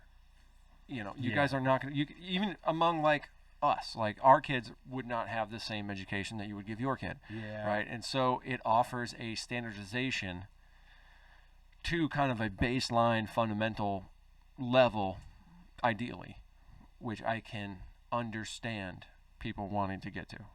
And I know, let me just speak from a personal perspective, right? I don't know. I don't, as a parent, as an individual, as a whatever, I don't know what's appropriate for children. I don't know at what level they should be learning things. I don't know. But I also, and this might be stupid, I just don't feel 1,000% comfortable just being like, oh, well, that's what the fucking doctors say. Like, that's what the child psychologist says, is that at this level there, it's appropriate for this, and this level it's appropriate for this. I don't I don't know. I don't feel, and I would hate to sound like archaic. I'm not trying to be stupid or anything, but I am sure there are things to be improved on what we learned when we were in school. You know what I'm saying? You think yours was bad, bro? I was like 10 years before you. That was archaic. Fuck, man. I'm pretty sure. Yeah, and I'm just torn on that. I'm just not 1,000% comfortable. Yep. And a lot of this, as we go further on, like we'll talk about, this is just the social and emotional learning, right? Yes. And there's different benchmarks in here when we're talking about. And when you think about like a K through 3 level, I am no child psychologist, but I just got to imagine. Let's just go into leftist zone for a minute, okay? Okay. They're talking about LGBTQ stuff in here, right? And that's one of the things that concerns me the most. What stuff? LGBTQ. Oh, okay. Yeah. Plus. Easiest way to go about it. Came out real quick. I had to make sure we knew what we were I'm just trying to fucking get to it. This whole time I've been sitting inside, I'm like, I don't fucking know. Like, I don't blah, blah, blah. Yeah. We're doing it, okay? This is what we're here for. This is where we're at. This is where we're here to talk about this, okay? So, I'm fucking concerned about that. With the way that... And I'm not about awareness, representation, none of that shit, right? And I hate to quantify it. And, like, I have black friends. Growing up, my Aunt Jo's a lesbian. My Aunt Jo's a lesbian. Like, all this shit, right? I'm not afraid of gay people. I'm not homophobic. None of this shit, right? I'm 1,000%. I hate this. It makes me like sound like such a douchebag to be like, I'm fucking 1,000% for acceptance. But I just don't like. We have talked no short of times. We've talked no short of time. I'm pointing at my wife now. Me and Carolina have talked no short of time. That like trans rights is not a sticking point for us. You know what I'm saying? We're not like, well, I don't know whether or not they should have the same rights as everybody else. Like, that's not what our concern is. You know what I'm saying? Yeah. That's a ludicrous conversation. Fucking of course. At the end of the day, it's none of our business. What you want to do in your personal life, sorry, I'm just cameras. What you want to do in your personal life is none of our business. It doesn't matter to us. It doesn't affect us. Not important. It doesn't matter. I don't care. And I'm not like, I don't fucking care, but like it doesn't interfere with my life at all, how you identify, how you express yourself, how you do whatever you're going to do. It's none of my business, right? My concern is they are talking about that the curriculum that is going to be constructed here needs to be based in science and like current understanding. And then they start talking about like modern LGBTQ this shit, right? Which in my opinion and my understanding is not 1,000% consistent with science and medicine, and not let me be very specific, not people being gay or being trans. I'm not questioning whether or not that is scientifically or medically sound. It 1,000% is real, 1,000% exists, right? I'm speaking more specifically to the far leftist idea of like 75 different gender identifiers and a spectrum of gender that is flowing and people can switch back and forth, and it's a fucking like all of this shit.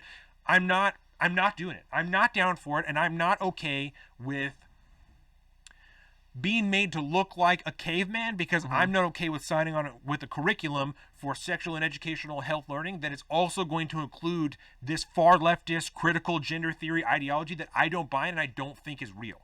Do you know what I'm saying? That's my biggest concern, is that they're talking about based in science and all this shit, but there's continually articles coming out all the time, new age leftist scientists, fucking researchers that are trying to justify this shit that other people are also saying is not fucking real. And like you said, with the background that our state has, super concerned that the scientists they're going to pick are these ones that are leaning way far left instead of what is consistent medically and biologically with what I know, you know, we know as fact. Do you know what I'm saying? Yes. Super concerned about that. Yep. That's another big hang up that I have for this particular bill, is that is not explained. It's not remedied well enough for me. It's not remedied well enough to just say medically fucking backed and sound, and then also talk about equity and like, you know what I'm saying? And I'm just gonna. I know that was a lot of shit. So what you got? That was a heavy unload. It seemed healthy for you. I'm concerned, bro. You had that inside you. As a parent, I'm fucking concerned. Yes. That I know we talked about on Thursday.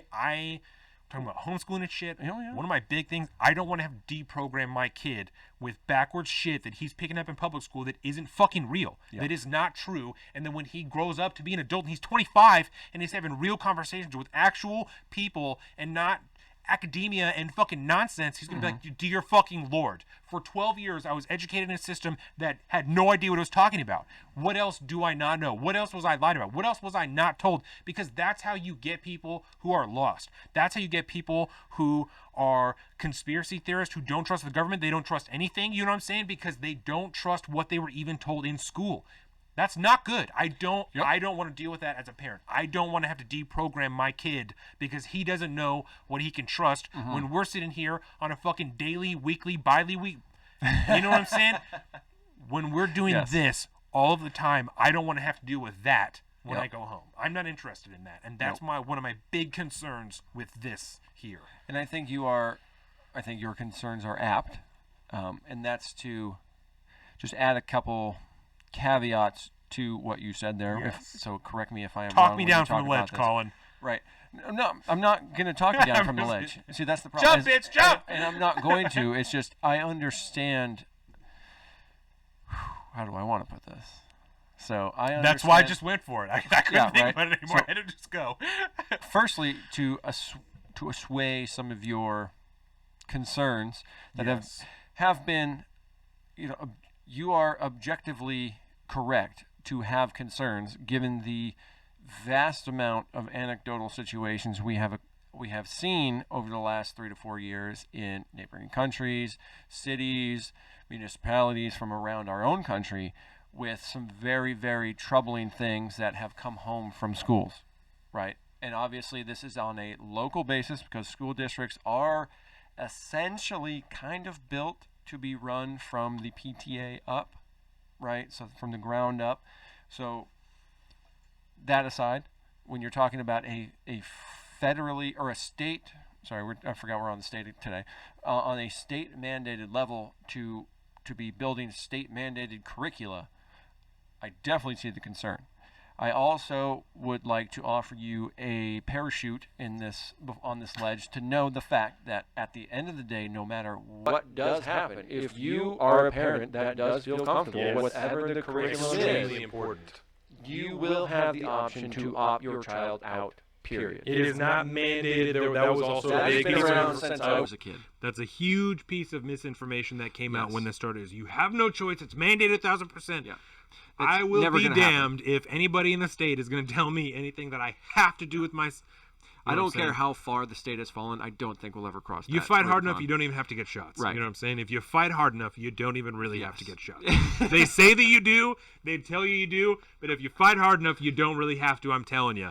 I'm not... We did it, but I'm saying, I know for a fact, if you fight hard enough, you don't really have to do it. It is what it is. Yes, it is what it is. Now... You should definitely still get vaccinated. 100%. Just 100%. I don't, this Rona shit, wait a while, probably.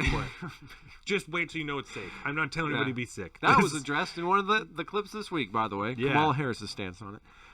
That bitch. So on the other aspect here, right, when we're talking about the social and emotional learning aspect of it, there are, when it comes to the LGBTQ plus community, and I'm not trying to dodge anything. I'm not trying to be a fence sitter. I am just trying to... Literally don't know how many other letters come after that.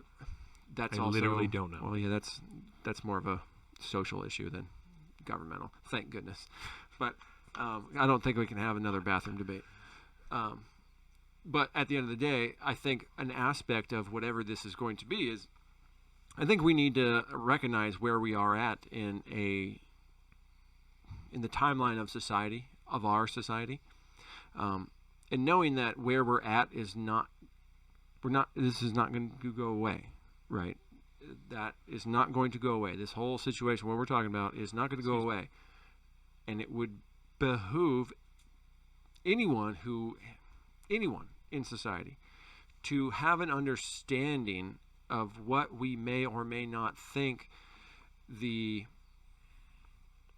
anthropological mindset is behind whatever is happening in society with LGBTQ plus folks, right? This is a segment of society that is here, and we are coming to terms with the fact that they are here and they feel safe enough now to be out, if you will, to be whoever it is that they are. Which is a good thing. Which is a great thing. It's also historically an empire ender, but it's a canary in the coal mine. It is an indicator of downfalls of massive societies many times in history. Let me help clarify. Not to say what that you're saying. Anthropologically, it is less important to look at or not. Let me help clarify what you're saying, because you're not might talking have just about said something terrible. Just lesbian, gay, bisexual, trans people. You're talking about the idea of like critical gender theory, not like non-binary spectrum, like gender doesn't exist. That's what you're talking about. Just to be clear, right? Yes. Gay people exist forever. That's not an empire ender. That's no. Just because you said LGBTQ folks, and then I know what you mean. I 1,000% know what you're saying. I 1,000% know what you're saying. Just so that you can't be clipped and put on the internet. Let me help just clarify that a little bit. Yeah, because a society that in the past, because many empires and many societies that came before us have come to this kind of societal intersection where we have to. All of a sudden in society now, there are things that are happening sexually and on a gender basis that are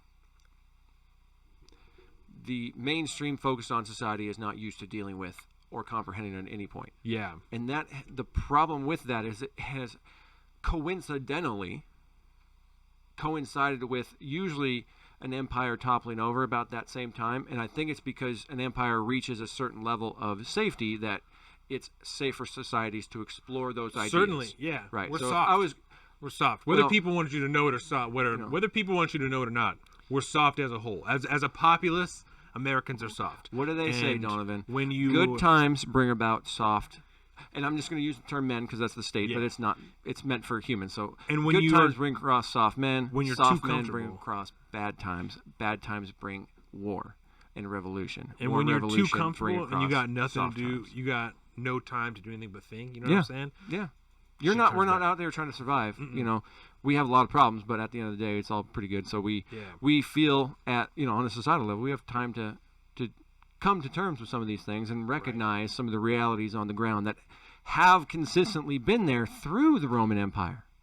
See, with many examples, it's not like it went away and now it's back. It's always been there, and we are just again comfortable enough to be coming to terms with stuff like this.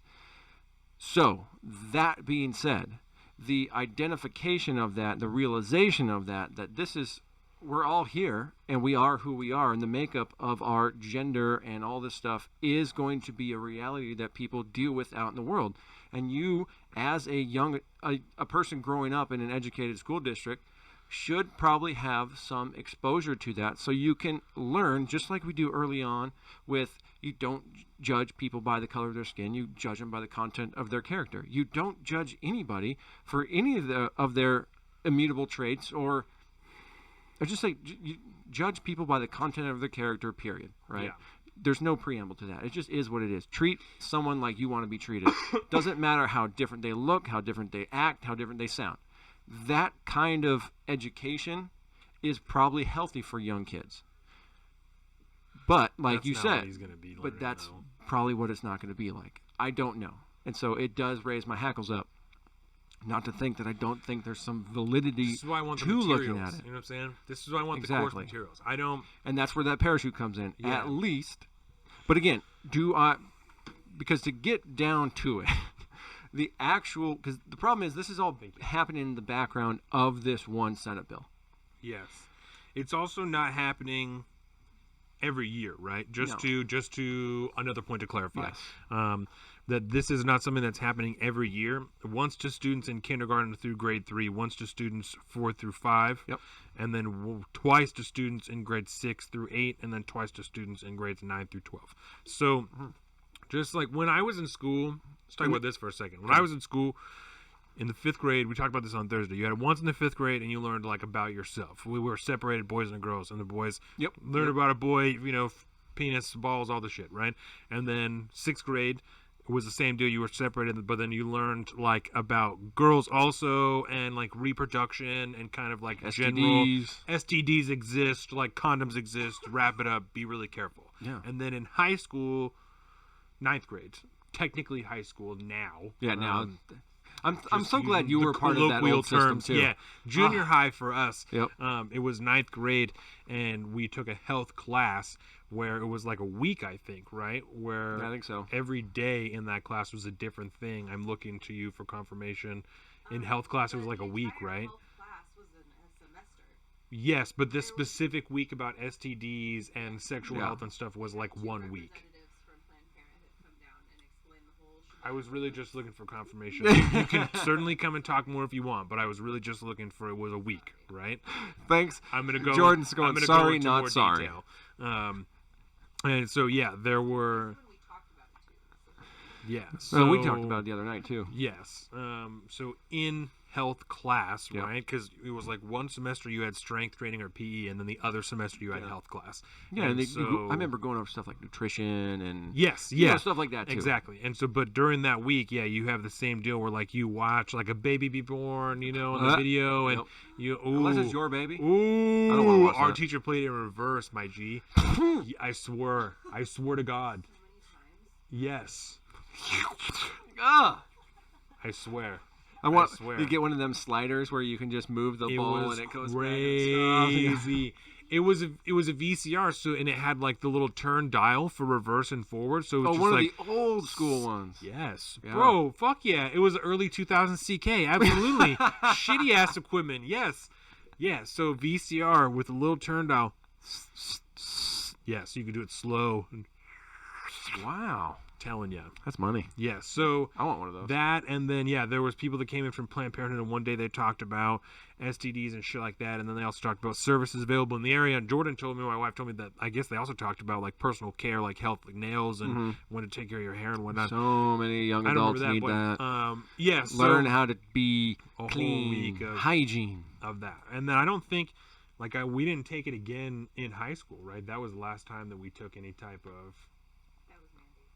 Yeah.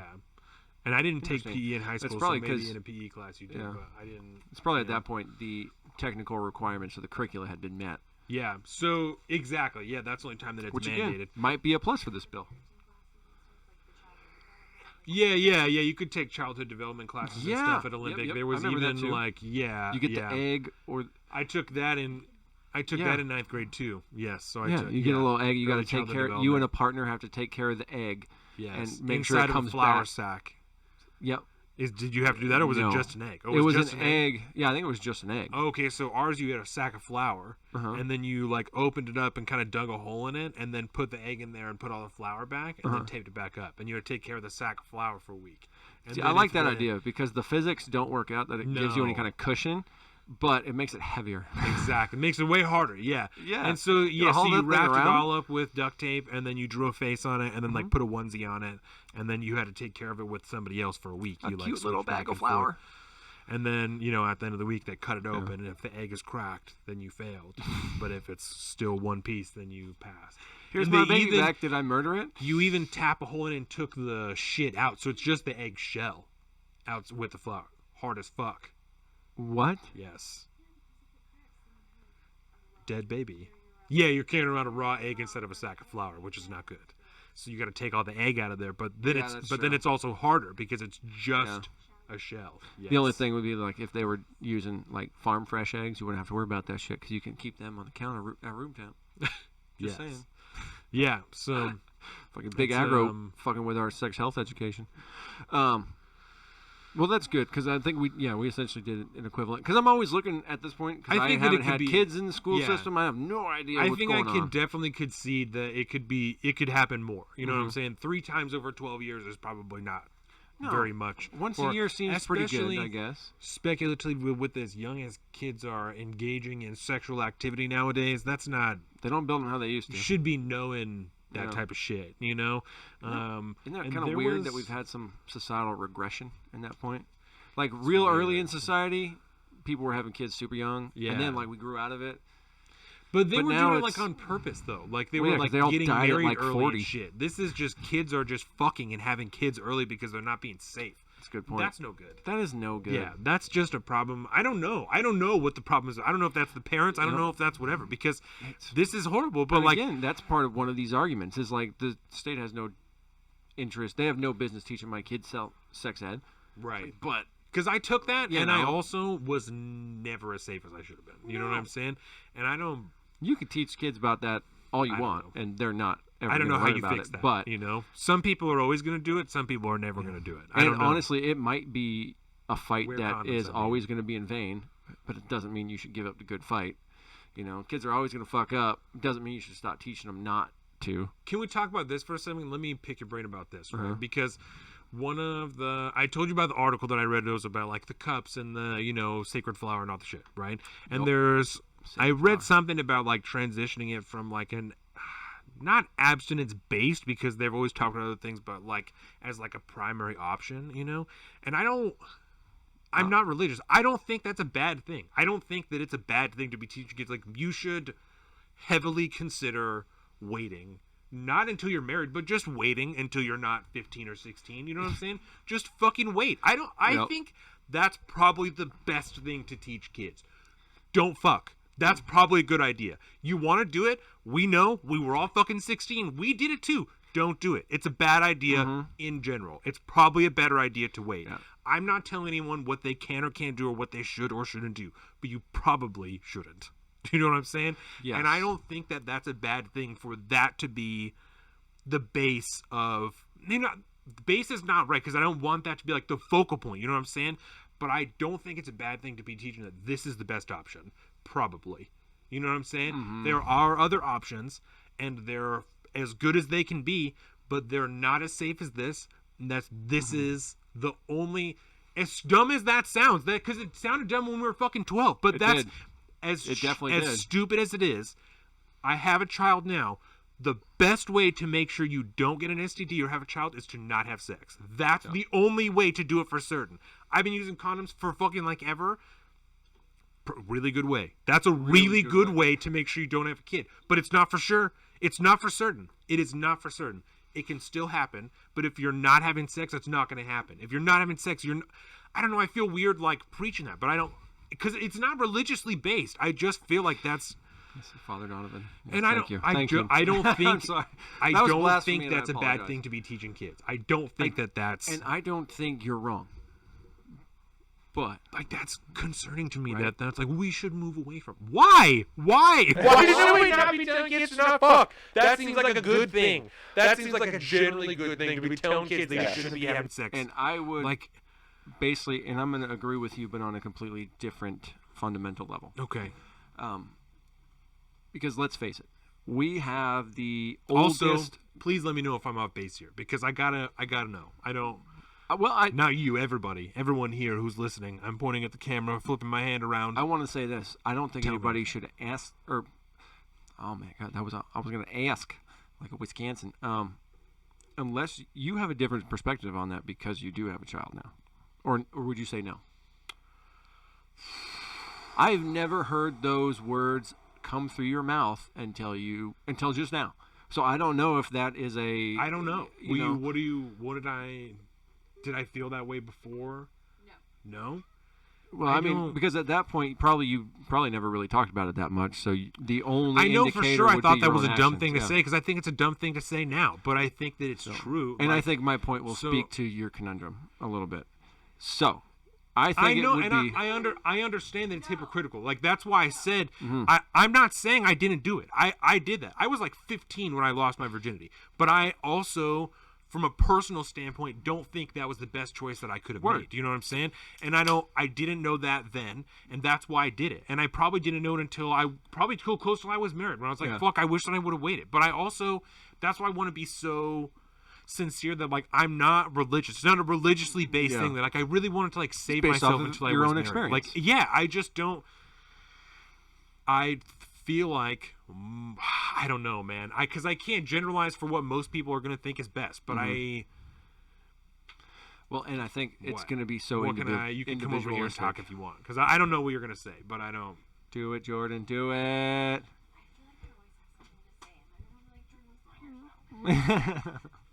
Boom! You're on camera. Look at that! You're on camera. You got it. You do have to get a little close. Awkward one of these. It's not awkward to get close to your beautiful hubby. I think you just matured a lot, and you also, I don't want to get like too deep into it, but Donovan also just views sex as a very personal thing now. It's different when you're in love. It's a whole different experience, and so having those experiences of being 15 or 16, and then having the experience of being with your wife and making a child and realize the kind of like magic that it actually is.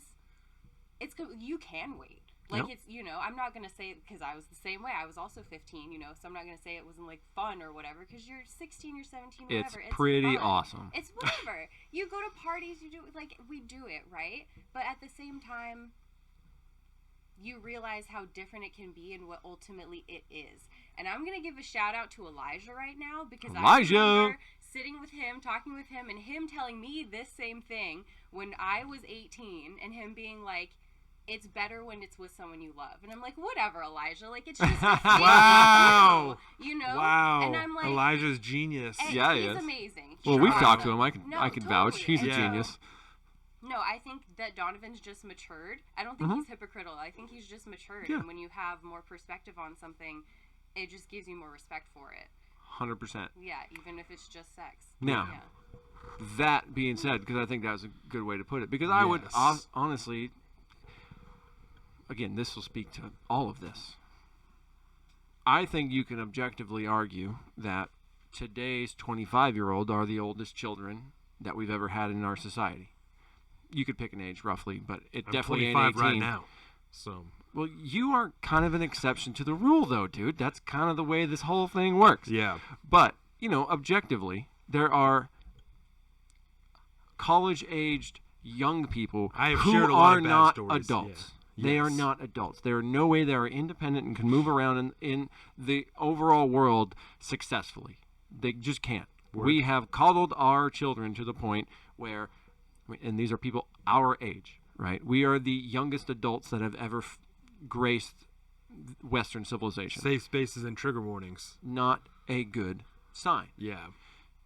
That being said, you go all the way back, it's not, I don't know if you can fundamentally change a child's like perspective on authority, especially when it comes to your evolutionary urges, right? And the reason, part of the evolutionary reason why people could fuck at 13 and 14 back in the 1800s and shit, because yeah, you didn't live that long, and if you didn't fuck then, you weren't going to have any kids, and you're much less raise them to adulthood before you died.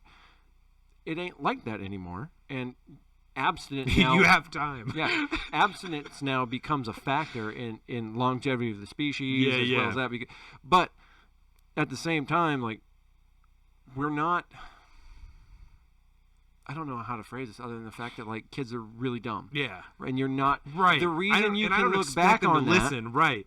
But at the same time, you're also talking about this childish behavior carrying on for a lot longer than it ever used to. Yeah. And you put those two things into combination, and you grew up at 25 because, I mean, you kind of on the 1980s model, like, of life, you guys. Like, that doesn't happen that much anymore. Most people, our generation-ish, are more like Caroline and I. We're in our low 30s. We don't have kids yet, and a lot of people our age don't. A lot of generational people of our generation don't. Jake and Morgan. Word. Yeah. A Well, lot of people, right? That's another deal, but It that's took- just another yeah. age group example of people who don't have kids. And to get to that No pressure. point at your adulthood where you realize, man, you know, it's probably smarter not to fuck around that young. It's smarter at this point. Yeah. But the whole time you're fighting evolution to say this is the time. Right. Because you know what it's like being a young man. When Yes. you're 13 to like 21, you can't basically see straight without getting a boner awkwardly for no reason. It's like a thing that happens. You're sitting in class, in math class, and you're like, God, I hate everything. This sucks. And all of a sudden you're like, I have this panic attack because you just popped a chub and it ain't going to go away for like 15, 20 minutes, and class ends in 10 minutes. And that's, never mind. We're not Right? gonna keep But- going. We're not going to talk about that. Keep going. So it's kind of tough to approach the subject at that point because there is so much. We want so much more for our young people Word. than we would have ever been able to be responsible for when we were there. So it is hard, but you can objectively look at it and go, yeah, it's a better idea to not fuck around when you're young because it comes with all sorts of strings attached, and it's going to handicap you. Talk about fucking, you know, equal opportunity and shit. You just gave yourself massive handicaps to being super successful when you're 35 compared to the people that don't.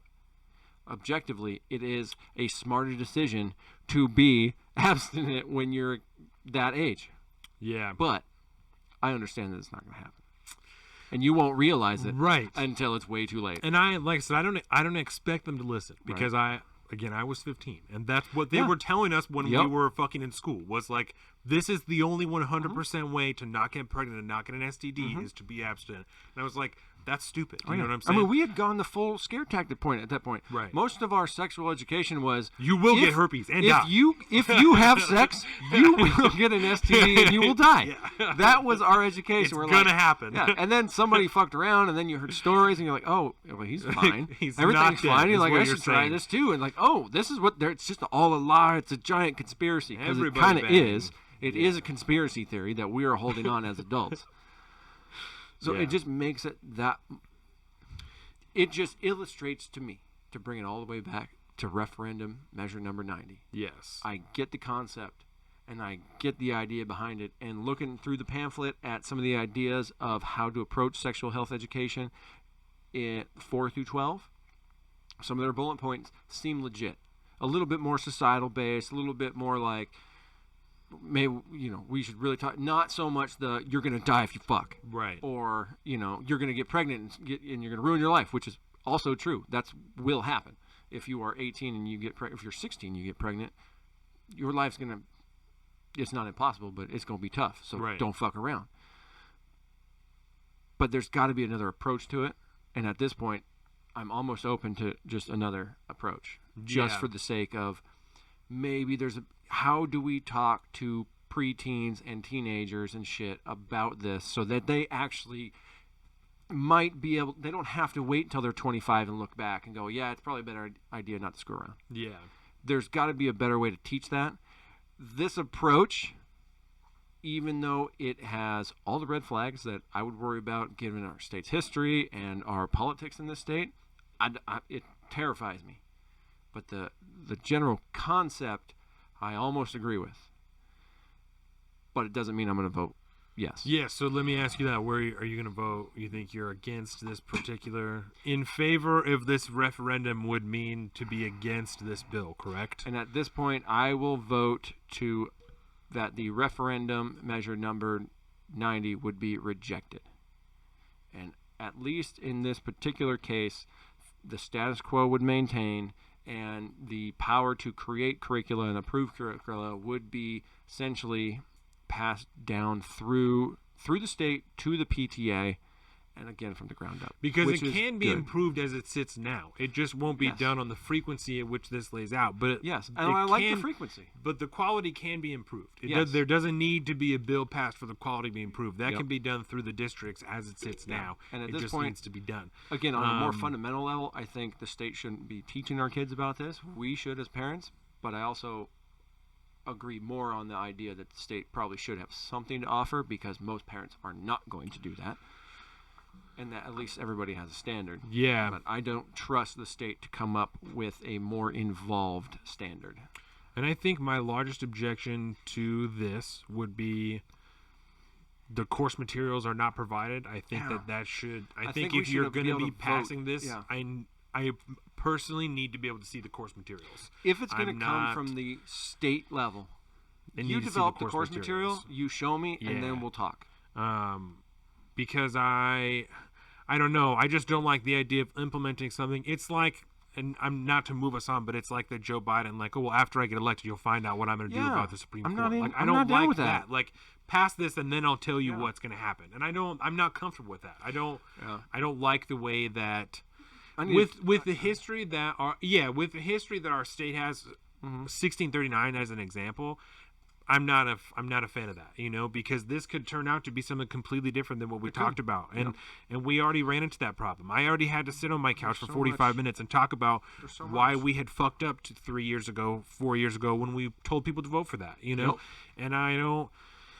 So I'm in agreement with you that I do think that the system of sexual and education or sexual emotional learning could be should be addressed. Yes. We should address it. But I am not comfortable with this particular bill. First of all, because it was fucking passed through without any parents asking to do it, or like. And it was on state. Yeah. It was.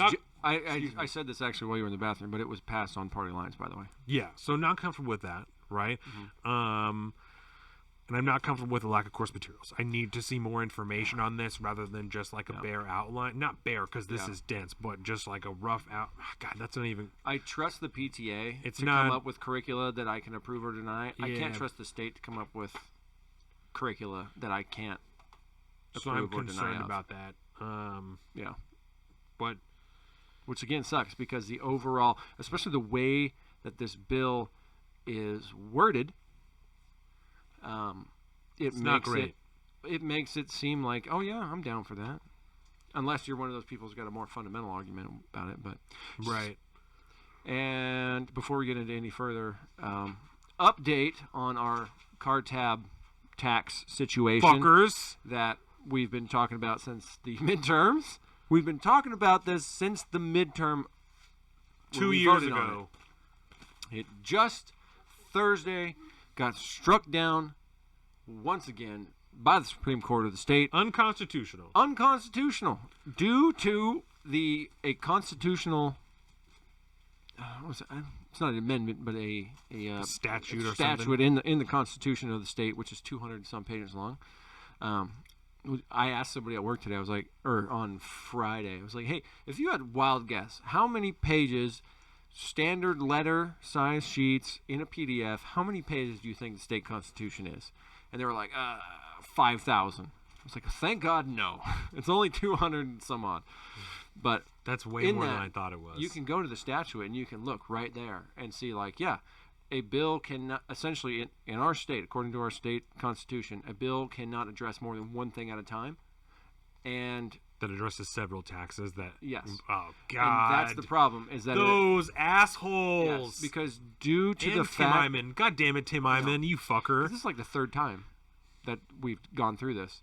And so the people of the state now have voted on the concept of lowering car tab registration fees multiple times, and then the Supreme Court has struck it down due to wording loopholes regarding which I would much rather have in a Supreme Court judge, I should add, that says it's right here in the statute. You can't, and your shit's fucked up. Yeah. Fix it. So now I'm more pissed off at Tim Eyman because. But at the same time, I'm not pissed off at Tim Eyman. Shitty legislation. Well, because the state has done such a good job at taking advantage of our money that we paid in for car tabs and putting it in so many different places that you cannot, with a single bill, get rid of that. You'd have to do it piece by piece by piece by piece. It will take fucking forever because this one took 2 years. Yeah. And it might get shorter and shorter as it goes on, like as the precedent maintains, but damn. Yeah, so there's fuckers, that. Dude. There's that. But that's right out of our Constitution, so that ain't happening. Goodbye, $30 car tabs. You were sweet for a moment when I thought you were possible. So yeah, there's that. That was a quick side note. Which is kind of funny because we're sitting here talking about the referendum for this voting cycle when that was something that was on the ballot last voting cycle. That's horrible. So welcome to our... So who you vote for governor for? Yeah, okay, so yeah, we can move on through our... Because there's only a couple that I necessarily care to talk about, to be honest.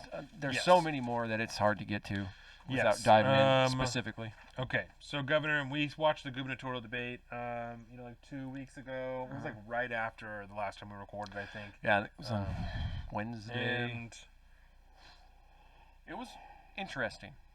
It was broadcast online. They were in separate locations. Couldn't do it in person.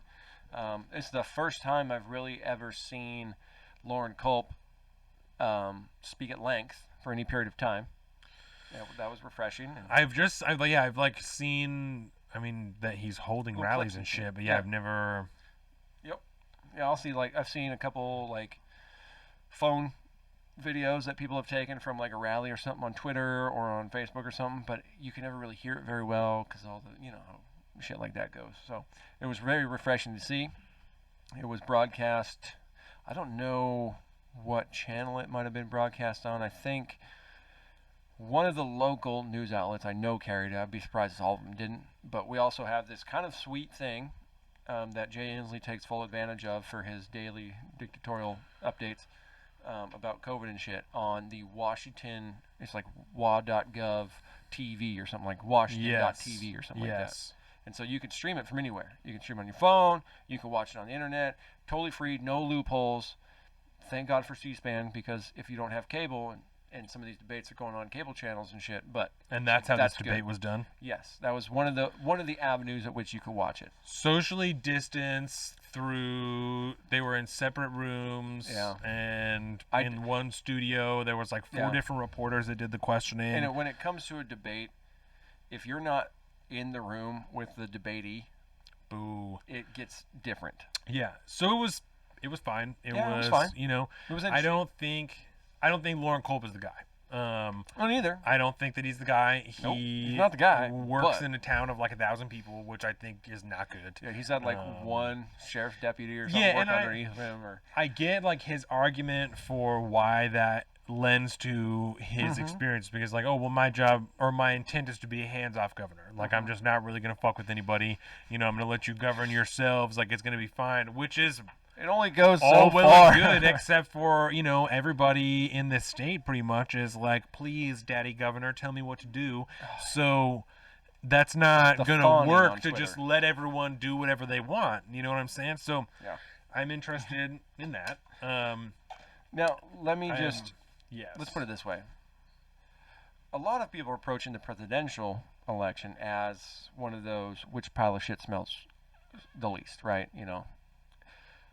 I don't think there's that many people super jazzed for Biden. I don't think there's that many people super jazzed for, say, Culp for that matter. Right. But Culp on this hand, Lauren Culp, is not Jay Inslee. Yes. Whereas Biden is not Trump. Is that possibly the only thing that might give him a shot at the running? Is that he's not, because he's not the guy. No. Right? But I'm going to skip the top of the ticket for the presidential. Spoiler alert, if we were going to talk about that later. You're skipping it? I'm not You're voting just for not either even one going of to them. pick one? No. Well, there's other people on there. I know, and I'll probably do a write-in. Really? Because I cannot, in good conscience, vote for we anybody. got okay. We'll got to get talk into about that later. Yeah. We have to talk about it after this. So, when it comes down to it, yes, I can make that choice when it comes to voting against Jay Inslee. I can vote against Jay Inslee, and I certainly will, and I definitely intend to. I'm not about to go fly a Culp 2020 flag out of my front yard or some shit, because he's not the guy. But you know who's really not the guy? The guy that not even Heather Hine, one of the most progressive former professors at Evergreen State College, one of the most progressive people on the planet, she can't stand him. Yeah. There's a reason why I'm going to vote against Inslee in this upcoming gubernatorial election and vote for Lauren Culp, because he will do less damage in my mind than Inslee will at this point. Especially Plus, in my it would personal be good. life. I would like to see what he does when he actually step into Olympia and go, oh, this is what my job is. Oh, shit. Because it's not going to be as easy to be hands off as he thinks will not. It is. But I think ultimately he'll probably fall back on some more fundamental principles, which will be unpopular, but will be more constitutionally correct in my mind. Yeah. So I'm going to go that way. So I'll just say that right off the bat. I am also going to be voting for Lauren Culp, not because I think that he's the guy, but because I absolutely I cannot vote for Jay against Inslee. I cannot do it. Yep. Which is not a good reason. It's not I wanted to vote against Trump this year. I can't. I wanted to, but I can't because Democrats fucked up real hard. Okay, so let's talk about that, right? Yeah. And then we'll wait. Because that's also on the ballot. Let's do the rest of our local stuff, and then we'll go. Yeah, there you go. Derek Kilmer? Yep, congressional candidate. Can't do it, right? Nope, can't it's the same type of deal. I don't really know shit about Elizabeth Kreiselmeyer, but I know a lot about DK. I don't like Derek Kilmer anymore. Yep. I no longer feel as though he genuinely represents my interests as a constituent, and so I don't want him as my representative. And whether I am mine willing to or try and shake it up and pick somebody from the other party to see if they're going to do a better job of representing my personal views as an individual in this state and in this district. Excuse me. And I will say, I don't think he has the best mind or the best intentions at the end of the day when it comes to because he seems to, especially in the last since the midterm, I'd say he seemed to find himself falling back on more just general party talking points. Yes. And the minute you do that, to me, the minute it shows that you have more devotion towards the party and maintaining your power to whatever ends, just or un. Yeah. And I cannot support that because that is, I'm not going to support the establishment, well, the continuation of the established government. It hasn't worked for a long time. Nobody listens to each other. It's all crony bullshit. So yeah. No, you've shown too many signs to me that you are a part of the machine. And that is an unforgivable sin in my mind. Yeah. I understand if that's the way you think you have to do it to get by. There's more and more anecdotal cases showing that you don't have to do that. So bye-bye. Yes, I agree. The next one that I would care to talk about would be the Attorney General. Check. Bye Bob Ferguson? I cannot vote for Bob Ferguson. He is continually crafting legislation to try and go after both gun manufacturers and the Second Amendment, and that's not something that I can stand for anymore. Period. Especially in a time where so many new firearm owners are coming into the world. It's not something that I can stand for anymore. Yep. And even if you're not a gun advocate, if you're not somebody that is an advocate for your God-given, creator-given, Gaia-given human right to defend yourself and carry a firearm, even if you're not one of those folks, the fact that Bob Ferguson has been so misleading and so politically cunning to get the legislation he wants in place passed, I think is as the Attorney General. If you're a Bernie bro, you don't want him around because he is a sleazy, dirty politician and he needs to go. He does not have your or the public's best interest in mind, period, full stop.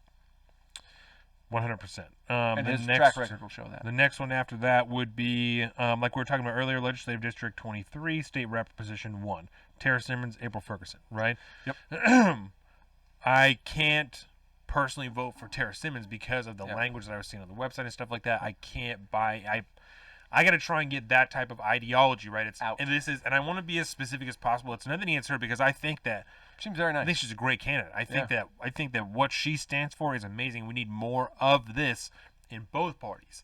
But I don't agree with this. You're carrying this that platform with you. enough for me to be able to buy into it. Yep. Your specter of critical theory and what all that comes with is a shadow that casts so long. I can't support it.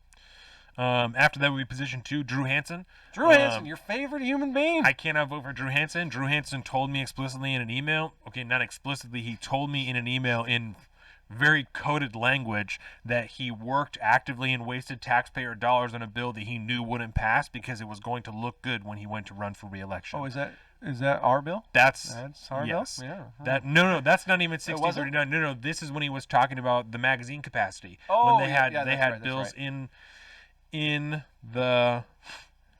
the House for magazine capacity and then also the assault weapons ban. And so he explained to me why he didn't think they were unconstitutional, but then also why I shouldn't worry about it because they're unlikely to pass anyway, but he was going to continue to pursue them. Yeah. So it's probably because he thinks you're a party Democrat and he thinks that's okay. Even though I wrote in telling him that I thought they were a horrible idea and didn't want him to pass them. Yep. Asshole. I'm buying an extended mag for my rifle, by the way. A whole 5 rounds. Nice. Instead of 3. Let's see. I think that's the last one on here that I really feel like I need to talk about. I will say this, and I don't know much about these people, but I had mentioned this, I think either in the pre-show or at the top of the show when we started. Some of these offices, like the state secretary of state or the commissioner of public lands or the county commissioner. Yes. These things are important. Do some looking because there's a lot of people like I and a lot of people in my industries, in adjacent industries have to deal with, county representation all the time and the bureaucracy that said county has built. And a lot of it, really, really heavily relies on who you're putting in as, say, in some of these elected positions. Yeah. So if you are not sure what a county commissioner does, Google it. Look into it. I can tell you right now, I know some of what he does in practice on a county level, but I don't necessarily know what they do, what their ideal job is. So I'm going to kind of hold my tongue until maybe next episode when I can do some more research on that. I feel like it would be irresponsible to speak to it otherwise at this point. But I don't feel bad by saying, if you're a hunter like I am, and I've converted a lot of motherfuckers this year, which has been pretty sweet. You know, you need to look at who is going to be the commissioner of your public lands, because around here there was a big merger recently of a forestry company. Pope Resources sold out. Pope. What? Merger. Merger. I thought you said Pope murder. I was like, whoa. No, I was just drinking when you said merger, so just yes. a delayed joke. Yeah. Shit. Yeah, there was a big merger between forestry companies. Pope Resources has been always very, very, very giving and open to the hunting community about giving access to their lands, which once were owned by the state or are held by trust by the state. So whoever your public lands commissioner has to sign off on that deal. And if the company, in this case, that Rainier Forest Service, I think, or Rainier Industries, they bought out Pope, they have a completely different system for access. And this is land that is supposed to be held in trust to the public by our state government. And the Commissioner of Public Lands will work with various timber industries, various industries that will come in and do forest management and selective harvest and stuff that the forests need, right? Our public lands need, so that they can be healthy for people like me and many, many other people to go out and be able to harvest animals and take advantage of a natural resource. Exactly. Yeah. Cap Forest last weekend, bro. Just a shooting gallery. You could not. It is a massive area, and you couldn't go anywhere on that piece of land without hearing gunshots because people were. Oh, dude, love it. To the point where if you're a hunter, I wanted to bash my skull in. But it's open lands, bro. It's public lands. That's what you get. So that's a really important one. If you're lucky, they might just rush right past you. And so we have two candidates running for Commissioner of Public Lands, Hillary Franz, who I don't think is the current one. I don't know, because I've seen her recently do the forest fires and stuff on some of Jay Inslee's things, and I don't know if she's rerunning, but I could tell you if she is running, I'm not going to vote for her again. So I'm going to look heavily into those people, because that's a public office I'm very concerned about. Yeah. And you should take equal ownership of all these public offices and really learn what you need to do about it. Attorney General seems pretty straightforward. We all kind of know, especially because we're so familiar with that on the federal level. Carry that down to the state level, you kind of get the idea. So yeah, just do your homework, look into these things. We got time. This is going to come out on the 20th, Monday. Yeah. Monday is the 19th. So this will come out on the 19th. We still got time. You don't got to get your ballots in. Vote day is on the 3rd November. So it either needs to be postmarked by the 3rd or in the ballot box on the 3rd by the last pickup time, right? In Washington, we've been doing this for a long time, everybody. Yep. We don't need to make a celebrity ballot video, do we? No. You can vote online? Or the possibility of voting online. What? You can? Whoa, What are you talking about? You can't just say you can vote online and just throw that out there. Yeah, what are you talking about? Anybody can vote online, or if you don't live here, Washington State, vote online. I'm Googling. But is that because he doesn't live here, or is that anybody? Oh, it might be a new absentee situation. Okay, let's see here. Literally never heard that. Breaking news. Jordan just said that her dad just voted online. What the fuck? My world just was like, there's cracks in it now. I don't know. Hold on. I'm not going to lie that when it comes to all states and military absentee ballots, they are generally taken care of at a level the average taxpayer is not. He works in the shipyard. He's not in the military anymore. He's retired. Well, he's also a badass in the military realm, right? So the dude's been around. He knows what's up. He's getting the hookup. That's all I'm saying. What the fuck? Well, what time is it in Japan? Never mind. I don't know. A cursory Google search has not helped me on this one, so we're going to look into it. Because if online voting is a thing and that I don't know about, we need to talk about that. I voted today. I voted today. How Washington voters can vote online. Okay. Yeah. How does this exist and we didn't know about this? I don't understand what just happened. So Jordan says that her dad voted online just for... Well, Jordan's dad says he voted online. Jordan's dad says he voted online. So I'm not saying he didn't. I'm not like, fucking Kevin says. Just to continue to frame, right? I didn't know that we could vote online. Kevin is a Washington State resident who lives in Japan currently for work. So he is an absentee voter. Mm-hmm. I don't know if this is just for clarification because we have no fucking idea.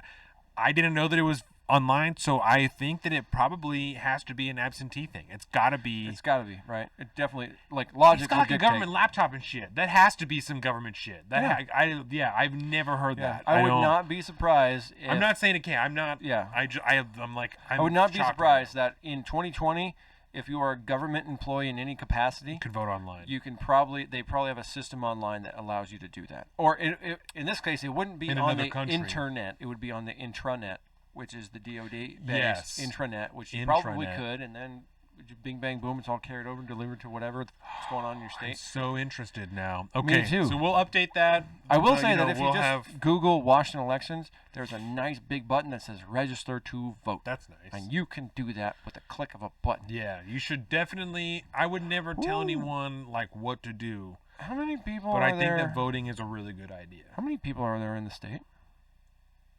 What's the population of the Washington state? Lots of millions. Washington state population. Let's see. Okay, 7.6 million. I don't know why I thought it was like 3.6 something, because I just saw active voter registration for the state is 4,722,000. So I was like, wait, that's more people than we got. Nope, No. but that's over half. Yeah, We have over half people in Washington state registered to vote. that's what's up. That is what's up. You guys should vote. You should do that. I think it's a good idea. Yes. I think it's a good idea. Caveat. I think you should vote for who and what you understand you're voting for. Word. I don't think you should go out there and just I'll willy-nilly start accept throwing that. shit. I'll Because accept that. this is my case against voter apathy that I've been working Yeah. on for years and years and years at this point. Since now, I'm just going to say it started well beyond the podcast, because it's just I've been talking about it for so long. Yeah. But there is a small part of me that doesn't want people voting that don't understand what they're voting for. Mind you, we've been subject to that ourselves, and I think that's probably why it's so important to me, is because we got burned on 1639 a little bit, Yeah. and now I'm just like, do not check that box if you're not 100% sure what you are doing when you hit that button, Yeah. that because was it dumb. has real-world implications. Okay, so let's talk about this. Yeah. President. Yep. Why am I skipping the top of the ticket? Yes. Okay. Why would you Well, I guess not I won't say vote that, right? for one of the other candidates? I might do exactly what Brett Weinstein told me not to do, which is vote for Unity 2020, which is Tulsi Gabbard and Dan Crenshaw, Okay. because the Unity 2020 campaign has been suspended, Right. right? Obviously, at this point, but I still might do it as a write-in, just because. Let's go ahead and take a look here. Who do we have? Why not voting Joe for president? Jorgensen? Because Joe Jorgensen has demonstrated in the flesh that she is capable of bowing down to Marxist nonsense, because she has publicly come out and bent the knee and and mandated to her, I guess you'd just call them constituents, maybe, whoever the fuck follows Joe Jorgensen and could be behind that. And she bent the knee early on about I think her specific tweet was essentially, we all need to be anti-racist. And then we can get into the whole racist, anti-racist, and how anti-racism is essentially just racism but with extra steps. But the fact that that to me was her Aleppo moment that homeboy went through in the last election. The last libertarian candidate. Oh, I can't remember his name. Yeah. You know him. And then he made all the bleh, weird faces and stuff on the camera and all that. They never take themselves seriously, and I can't take her seriously. And so libertarian's gone. The Libertarian Party in general is a consistent shit show Yes. to begin with. So yes. I can't go that route either. So this was my argument. Let me know what you think about this. Right. Green Party, no. Socialism and Liberation Party, no. And Socialist Workers Party, that's a thing. Hilarious, right? I Isn't wonder that, where they're from. Okay.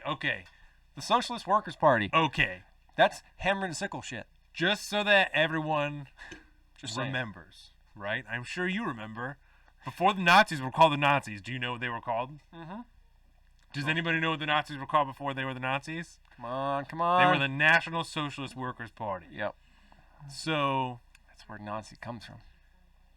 yeah. Mind you, And what do we have on there? The Socialist Workers Party. Yes, Isn't that interesting? Yeah, but the makeup of individuals on that, they would probably be called more. They'd be closer to the Bolsheviks than anything else. So they're probably a little bit more hardcore USSR communist versus what Hitler ended up churching up. Because Hitler came into the Socialist Workers Party and then changed it from within because for show. Yeah, for show. Super weird. And if you have not read The Rise and Fall of the Third Reich, that needs to be a thing that you do because it's very educational. My biggest point is that if you are not separating yourself from that the Nazi Party, you got the Nazi Party. You got a bad thing going. You got a bad thing going. You know what I'm saying? Definitely do. It's not good. You're gonna have a bad time. Yeah, so you're gonna have a bad. Okay, so remember, if you pizza when you're supposed to French fry, you're gonna have a bad time. So let me spit this idea to you. Go ahead. Right on the way here, Jordan and I were talking about president, and I was like, I probably will vote for Jo Trump. Jorgensen. Right? Oh, okay. And she's like, do you think that is like a wasted vote? Right? And I said, wasted vote. I said, no, and this is why. Okay. First of all, Jo Jorgensen's not my gal, but she's down to abolish the ATF, and that's what I'm talking about. That's something, and that's something that's within the executive purview. So I'm like, that's like an attainable thing. You can be like, fuck this branch or like this body. We're not doing this anymore. It is what it is. This is dumb. That's an executive thing that can be done, right? Because it was created by the executive branch. Right. I'm on board, right? 100%. But when Jordan asked me about wasted vote, I said no, and this is why, right? Because my ultimate dream for the Libertarian Party or whatever third party is not for them to get 270 electoral votes like they need, right? It's for them to get enough that the other two parties can't get 270 electoral votes. Ooh, right? Runoff. At that point, is that what we do? I don't know, right? And so what I said is in my mind, the way that this goes is that when that third party has secured, let's call it 100. I don't know how many it would have to be, but let's just call it 100 just to make it easy. They have 100 electoral votes. Massive chunk. They go to whichever party they more closely align with. Say, this is what I'll do. You make me your vice president. You can have these electoral votes. They're all yours. And we'll run this together. And that's the United States' first coalition government is... you know what I'm saying? We'll call it the Republican Party just because that's what we have now. Republican president with a vice president, quote unquote co-president, whatever. You know what I'm saying? Because I feel like if you got 100 votes, you're like, listen, I'm gonna be your VP, but I'm not just your VP. I'm like your co-president. Like we're fucking around on this. We're doing it. You know what I'm saying? I'm just gonna say the ticket of Trump Jorgensen. I know. And that's why I am speaking on party terms because I don't love it either. I get it. Foundationally, what do you think of that idea? Is that ludicrous? Do you think that's like you think it's ludicrous? Ludicrous. But do you think within the next 20 years that's something that's possible?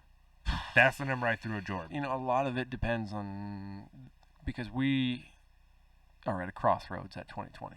We really are.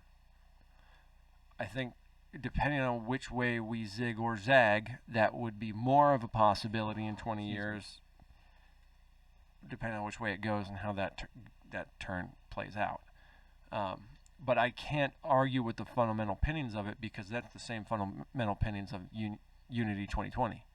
Is the concept of one from each side goes in, whoever essentially gets the most votes, they go through, and then after 4 years, they switch, and then the D's in charge or the R's in charge, whoever it is. So I get the concept a little bit, and I can't argue against it, but that is madness. It is. It's insanity.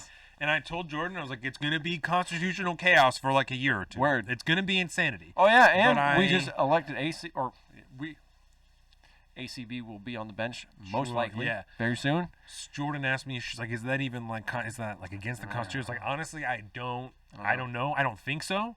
But I honestly, like, I think that's kind of just the doorway to like the first parliamentary style government, like we've been talking about, you know, where it allows people the freedom to set up like caucuses within the already constructed parties that are like you know, we're a left party, but you know, we're actually the fucking Socialist Workers Party or whatever. That's like 20 dudes in the House, and like we matter enough that people have to actually get us on their shit. You know, I don't think that there's much that holds us back from that. People just need to understand the idea that that's like still possible. I don't think many people even understand that that's how a parliamentary system works. Is that like it's the same idea? There's just like 10 different groups of people in there instead of 2. So it's just takes more work. You know what I'm saying? That is the way it is done currently. But during the primaries, and then you get down to a 1v1 essentially. Right. Which there's certain thresholds, obviously, for other parties to make the ballot. But in all sense of reality, it'll come down to 2 parties. But there's nothing that stipulates that it can't be the Libertarian Party versus the Democratic Party, or vice versa. Yeah. But I think that's... You think I'm shooting a little high? Let's just say at this point, there's going to be a lot of utopian madness thrown down in that little checked box over there. Yeah. Because, I mean, we're all forced between a rock and a hard place here. What do we want to do? Well, I'm going to opt out. If to pull some. You've seen The Witcher yet on Netflix? No. Okay, you should watch the fucking Witcher. It's a great show. But there's kind of a general theme that runs throughout this whole thing. Is there's a lot of talk about the lesser evil, the lesser of 2 evils. And we talk about in politics a lot. You got to vote for the lesser of 2 evils. One has to ask the question inevitably, why? Why do I have to pick between 2 evils? Why can't I just not participate in this situation? I don't want to. Good. I despise Trump. I like a lot of things that have come out of the administration, but I would be lying to you if I said a continued 4 years of a Trump presidency will probably tear this nation apart, if not the entire globe at this point. Like that, I'm not going to say it's going to happen, but it is a greater possibility than if Joe Biden gets elected at this point. But I cannot sign on to the utopian dystopia that a Biden administration might, bring into play. Yeah. Like I can't, in good conscience, do any of those. I'm not gonna be forced to pick between 2 evils. With the way Seattle and Olympia run our state, if Lauren Culp wins, I will probably kick myself for not voting Trump, because just in the real world terms of like who has power, which party has power, and the real world implications of what's actually possible. Because at that point, Washington State may have actually pushed back enough and gotten enough of the populace in those red districts, because there's as far as like square footage goes, hell of a lot more red than there is blue. Yeah. Right? It's just more people in city centers that have the voting power, right? That's why Washington's always a blue state when it goes to the president. But if we flip the gubernatorial race red, Washington is now a battleground state in 2024. That's just the way it's going to go. Yeah. Because There will be enough push on that side to get the populace elected. I haven't seen that many polls for the gubernatorial race and all that, but again, I don't feel in good conscience like I'm down to vote for a continued party to be in power anyways, because it fundamentally runs against what the executive office is supposed to be. So I don't, this year, I'm standing on principle, and I am skipping the top of the ballot, probably, because both of them bring on inevitable disaster at some point, in my mind. So I can't, in good conscience, do that. Yeah, I can't. Yeah. I was willing to roll the dice in 2016 because I wanted a shake-up, and it hasn't worked out that great. Yeah. So that's why I'm skipping top of the ticket. Word. So hopefully that's arguable. Yeah. No, I think that's legitimate. I'm almost surprised that initially surprised you when I told you that. Almost. Yes, just a little bit. A lot of thinking going on here recently. Would you rather talk about ACB or the New York Post story and the fuckery around it? Censorship around that. And then we'll talk about a little bit of sports, and then we'll get out of here. ACP is a foregone conclusion, and we're talking about kind of standard political punditry and corruption and all that good stuff, which at the end of the day, I think we all know ACB is going to be nominated, unless, of course, it's like 1 or 2 senators at this point so it can go either way, but I think the implications of that we'll have time to talk about that before the election. We'll say that much. Before the election? Yeah, because we got We got the show before Halloween, and we'll know whether or not she got confirmed by then. So I'd say we skip that one, because if she doesn't get confirmed, lots to talk about there. But if she does, kind of optional at this point, and then I'm kind of glad. So break down what happened on Wednesday. I gotta go pee, and then we'll talk about Wednesday. It was either Tuesday or Wednesday, but I can't. Whatever. It honestly doesn't matter. This week. So earlier this week, formerly of the Commentary Magazine podcast, now the editor-at-large at the New York Post, Sohrab Ahmari. The New York Post decided to publish a story on Hunter Biden, Joe Biden's son. And Hunter Biden has been a continual thorn in the Biden campaign, I think, because more or less he's the black sheep of the family. And yeah, he's had some problems with drugs and this, that, and the other thing. He's had a very troubled life. But one I don't think you can necessarily put on his back totally, because of what it may or may not be like to be the son of a very successful and very rich politician who's been in politics for 47-ish years. But anyways, this salacious story about him overseas broke from the New York Post, and it primarily came out via our usual social media outlets, like Facebook and Twitter. And within, I don't know how long it took to censor it, but within hours, I will confirm, of the story coming out on social media, it was summarily suppressed and in plain sight for everybody to see. You could not share the link to the Post's actual website, to the article, to read the article on both Facebook and Twitter. And their reasoning for that, which came out a little while afterwards, it only took a few hours for them to have to come up with a response, was essentially that, they didn't want to put out disinformation and all that kind of good stuff. So kind of the standard censorship mechanisms that they try to implement here.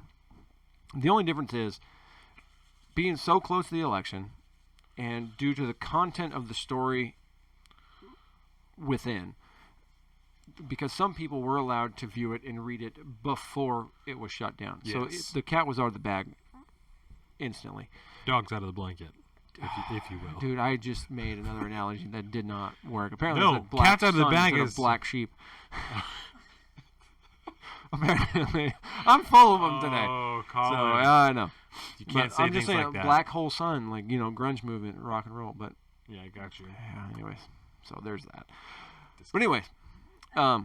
Little to do with the actual content of what was within the story. I mean, it was being suppressed. Did you go over? Some people got what was in the story started to leak out because they had gotten their holds of it before our tech overlords had decided that it was not worthy for us to be.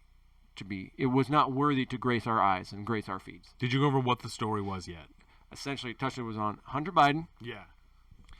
And then I just went into Hunter Biden's had a real tough life. Oh my God! Man. Okay, so let me tell. It's been a roller coaster. Okay, so let's talk about how let's talk about how the New York Post got this information. Yes. Right? Because I think that's my favorite part of the whole story. Right? It's real interesting. Yes. Is it 233? In Delaware, right? Yes. Which is important because that is where the Bidens are from. Yeah, right? Delaware.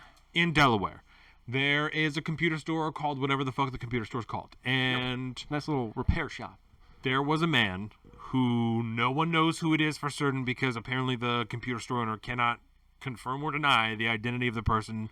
That has possibly since changed since the story came out. Oh, shit. The computer... And I just got this from Tim Cass beforehand, so I Okay. kind of trust that he found stories to go with it because he's always got the receipts. This is just from Tim Cass. This is what we have. Possibly anecdotal, but it sounds like it was indeed Hunter that dropped it off. Okay, so potentially Hunter Biden, potentially somebody else dropped a laptop off. At a computer repair shop. Water-damaged MacBook at a computer repair store in Delaware, and then never came to pick it up. Yep. And so after and this was in September of 2019, I believe, Yes. that the computer was dropped off, Yep. right? And so It had a sticker of the Beau Biden Foundation. the Beau on Biden top. Foundation Yep. sticker, right? Who is, if anybody doesn't know, Tragic Joe story. Biden always talks about it. Yep. Right. Was Joe Biden's son, died of cancer. Horrible. Yep. He was a veteran. Veteran, Combat did amazing vet. things. Right. Amazing things. Did lots of amazing things. Should have right? been president, not his dad. Word. Okay, so this laptop never gets picked up, right? And so eventually the computer store owner was like, I gotta go through this, find out whose it is, see if I can get it back to the person who got it. In the computer, he finds A lot. like a lot of shit, right? Like a lot of shit. Emails between Hunter Biden. These emails appear to be, Yes. let me just allegedly appear to be emails in between Hunter Biden and the leaders of companies and certain Ukrainian groups, Like Burisma. talking about having met with Joe Biden after Joe Biden has said explicitly many times that he never met with anybody from Burisma or, anything like that. Doesn't talk to Hunter about any of his overseas business deals. All of this stuff that we talked about during the impeachment, right? Because all of these things came out during the impeachment. Burisma, money, Kislyak, all the fucking the dollars, fired the attorney general. Joe Biden bragging about being the tough guy and say, exactly. If the prosecutor don't go, which was... You're not getting your $1 billion. What was the name of his... I honestly don't remember. I can't with Ukrainian names. I cannot. I cannot. I absolutely can't. So, anyways, but yeah, he was talking about trying to get a lots of prosecutor K's for and S's. Ukraine, who was supposed to be starting up an investigation up into Burisma while Hunter Biden was working on the board at Fire Burisma. him or you don't get the Billy. Yes, and then they fired him. Victor Shokin. There you Victor go. Shokin. Victor Shokin. Yep, he had to go. An S and a K in there. Look at that. Boom. He had to go because he was corrupt and we needed somebody solid in place. And so he was like, well, I'm getting on a plane in 6 hours. Either he's fired or you don't get the dough. And I'll own this right now. Because if you go back and you listen to the impeachment episodes, I'll own this right now. We may very well have egg on our face. Right? Egg on the face. Because, we're good at that, though. Because when we talked about that, we were like, straight up, he did do this, but this guy also, like, everybody else wanted him fired. And, like, we said that shit because that's true. But it is. There also may have been more to these nefarious allegations than we believed at the time. So I'm just going to own that. Not that we're not afraid to admit it, but so that nobody's like, well, you guys fucking said, I'm owning it. At the time, exactly we didn't buy it at the time. Well, at least I personally. I wasn't sold on it at the time. It's like, it's obviously sketchy. I did not believe that it was totally on the up and up. But I was like, when we're talking about comparing the two things, this one looks sketchier than this one. But it does not. That may not be the case now, and right? It may not have, and it may not have been at the time. And all I'm going to say is that the reason you come here is because we are two average, blue-collar working Americans who like to sit down and talk about the goings-on of the day. And if the information at the time led us to believe that at the time, I'm not going to feel bad about it because I'm not going to feel bad about getting anything wrong, to be perfectly honest. Because we do more than the average Joe. And that's all we can try to do is do more. But it is such a convoluted and fucked up system out there. It's a crazy world, especially when you're talking foreign involvement, foreign policy. And it appears as though, at this point, with what we're looking at, because the prosecutor that came into place for, I just said it now, I can't remember. Victor Shokin. Actually, carried through with the investigation of Burisma and found them to be clean, right? Which at the same time, knowing what we know about Ukraine now and some of the oligarchical control that is heavily tied back to the Russian mother state, it wouldn't surprise me if who we put in was corrupt in a different way and blatantly found Burisma clear of investigations. Yeah. Which, not to say Victor Shokin wouldn't have done either, or it might have gone the other way. Who really knows? We're not that involved in the inner workings of the corruption of the Ukrainian government, unfortunately. So we're just working with what we got. But at this point, it appears like it may or may not have been a good or bad move. It's not good. So, yeah, it doesn't appear good. Also, on this laptop. Yes, because these were cordial emails from Ukrainians, upper-ups in Burisma that were thanking Hunter Biden for introducing him to his father. Yes. The most that was discussed was a meeting for coffee and getting to know your father. That's the most that was discussed. The Biden campaign responded to these allegations by saying there's nothing on his calendar that says he met with so-and-so, but a lot of informal, personal things like that, meetings and stuff, handshakes, happen when you're at the level of vice president. So the indication that he may or may not have taken a coffee date for his son to meet an associate of his son does not necessarily raise suspicion, right? Just from that single anecdotal, circumstantial piece of evidence. Right, but the concern about that is that Joe Biden has said explicitly many, many times that he never met with any of those people. That's the concern. That's the concern. And that is the point. Is it's not the fact that he met with him and we're getting into this bereavement thing again. It's the fact that he said he never did. Right. There's also apparently like a video, of Hunter Biden like smoking crack and doing some other stuff, and I've seen the picture of him with the crack, passed out with the crack pipe in his mouth. But it's no good. It's all no good. It's all no good. Yeah, lots of really terrible pictures, and it makes me feel real bad because Hunter Biden's not a healthy individual. No, and like that just no. It's not like there's obviously bad shit going on. There's a lot of people jumping on this fuck Hunter thing, and I'm like, it just that is a human being who has definitely had a fucked up life. Given through no fault of his own, essentially, he's kind of like a child star that was never on TV. His mom died and shit. And it's not good. His brother, it's all bad. It's all bad, man. Like I don't. Yeah, I feel real bad for the tragic life of Hunter Biden. He's dealt with an insane amount of loss in his life from an extremely young age all the way through deep adulthood, and I don't.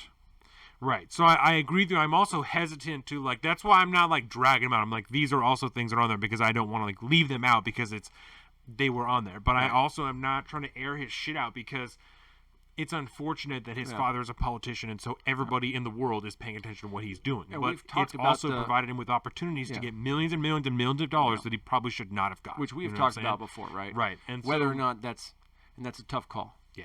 And so my questions with Hunter Biden really only come in the articles the following day. Right? Because and those things that I've the seen cover-up worse than the crime. Well, and the articles the following day are... And this is not a crime, by the way. Even if all the stuff about Hunter Biden in the article are totally true, it's not necessarily a crime necessarily, because it's essentially a crime of influence and using your name and your father's name to get more money, which these companies are willing to pay. So it's not technically a crime, but it is I'm not talking corrupt. about that. I'm talking about the following day. Yes. There are more articles that show disgusting financial ties between the Bidens and officials for the Chinese Communist Party. That's what I'm talking Particularly about. energy companies within China. There is a video that you can watch that it came out months before this that is a breakdown of a lot of this shit that I was telling you about that is called Riding the Dragon. Riding the Dragon. That is done by the Blaze TV, so fucking whatever. Take that how you want, right? But it was a perfectly acceptable documentary film, 40 minutes long. Available on YouTube right now. On YouTube, about financial ties between the Bidens and China. And I do not have the knowledge or the numbers to be able to spit them out for you right now. You can read the articles, you can watch this documentary, you can do any of these things that will lay out for you the disgusting and dark financial ties between a communist nation and a communist government and somebody who is trying to become the president of the United States and his family. Extremely concerning. Extremely. So I would suggest everybody check that out. Almost as concerning as having all your family in the government with you. Super concerning. Right? Both of those things, yeah. Equally. Different side of the coin. Different types of concern, but just as concerned, yeah. 'Cause what we're essentially talking about here is corruption. Yes. Period. That's boiled down. We're talking about corruption. Which is a problem regardless. Because corruption isn't always illegal. Yeah. Which is the problem. Yeah. And so I think that's really it, because you talked about the cover-up as far as social media goes. I mean, the backlash was insane. Yeah. People couldn't share it on Facebook. They couldn't tweet it on Twitter. The editors of the New York Post were not able to share their own articles on Twitter. Sohrab Ahmari, his self, and like I said before, formerly of the Commentary Magazine podcast. The Senate Judiciary Committee was supposed to vote yesterday to subpoena Jack Dorsey to come in next week. Did that happen? Do you know? Not that I saw. I know they talked about it. They're going to vote on Tuesday to have him in next Friday. That's what they're doing. He said that they were going to notice an update on... Okay, I got it. So Tuesday... Initially they had talked about it as part of the Amy Coney Barrett hearings. Yes. And brought it up, the fact that they would like to talk to him. So that's the unofficial subpoena. Okay, where it's hey, we want to talk to you, buddy. So I believe on Tuesday, the Senate Judiciary Committee is supposed to actually vote on a subpoena for Jack Dorsey for him to come in on Friday to testify about the fuckery, about what happened on Twitter. And I believe Mark Zuckerberg has already agreed to come in. I would not doubt it. Because he's he's always on that, like, Daddy wants to talk. All right, I'm going. Don't subpoena me. Yes. I'm on board. I'm helping. I will answer any of the questions that you have. Yeah, Damn it, dude. I should have done the close-up on that. That was so good. Right, he's a robot, no lizard. It's okay, though. Reptilian elite, Colin. Yeah, I'm just kidding. Conspiracy people got it wrong. They're not reptiles. They're robots. That's what they are. Invented by Bill Gates. We'll go with that one. I'm starting the Bill Gates one. Microchips. He's the one that created everything. Yeah. So, yeah, that's supposed to happen. I think that's pretty much it as far as Yes, but now let's talk about the implications to why that is bad. the implications. Why was it more important than the Hunter Biden story itself? Oh, I don't know, Colin. Maybe just this thing we've been talking about for a year to all you fuckers about shadow banning. This exposed. I told you there was like a tiny part of me that was like fucking good. Jordan, right?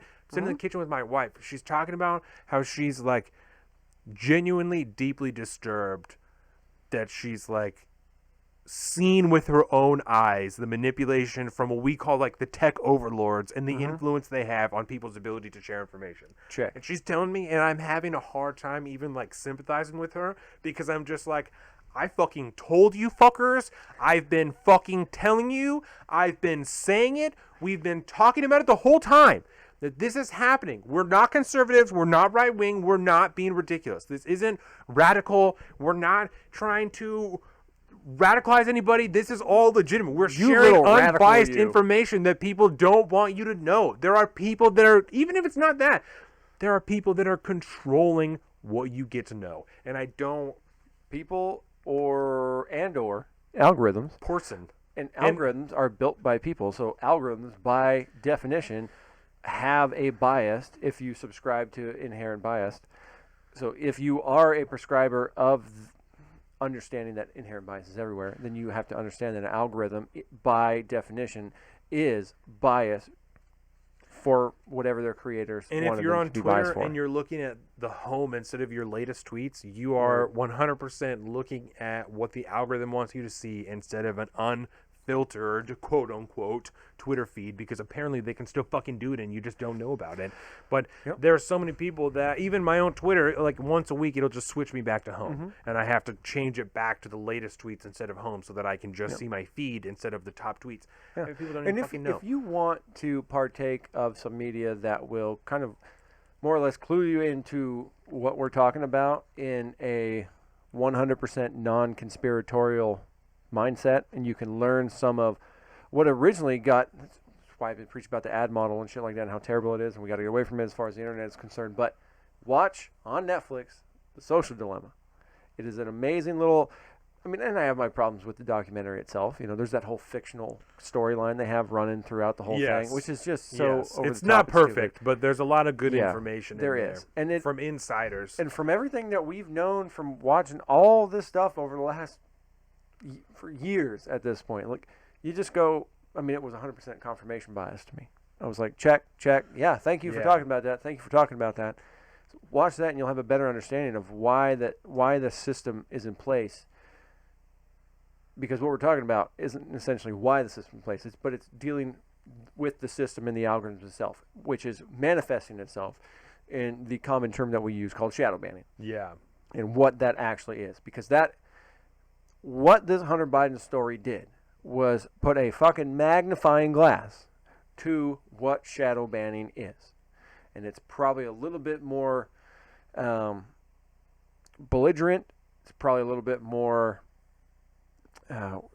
purposeful in this particular case, but it's just another example of what's been happening for years.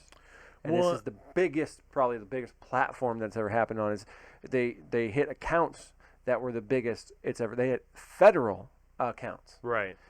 And so this is just, again, it's just a magnifying glass. It is just a single anecdotal case of what's been happening for years at this point. Right.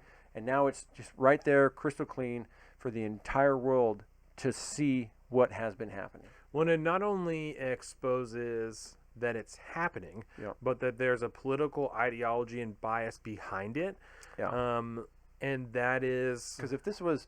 evidence in part on Facebook by the fact that the person who was tweeting about it from Facebook used to work for the DNC. Word. You know what I'm saying?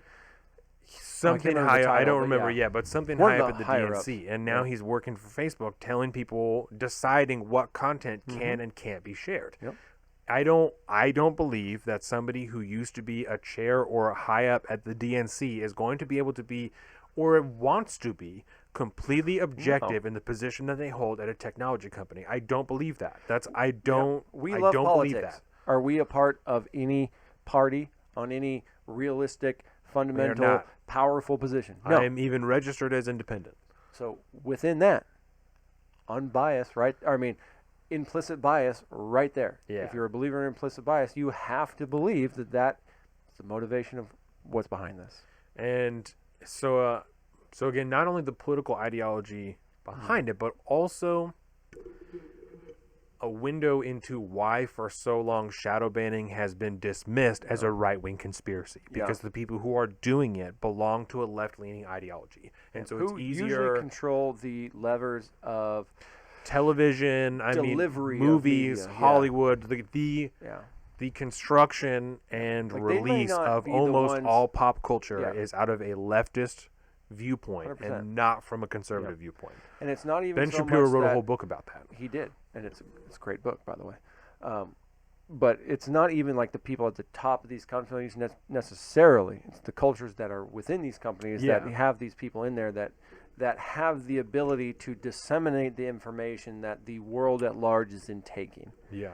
And that it's the distribution, or lack thereof in this case, the suppression of information, that is the true egregious crime going on here, right? It almost at this point has nothing to do with the actual Hunter Biden story. It's Right. The story itself is one thing. There's circumstantial evidence within it that raises a lot of flags, investigations, whatever. But on top of that, we are now talking about a more fundamental misrepresentation of what these platforms.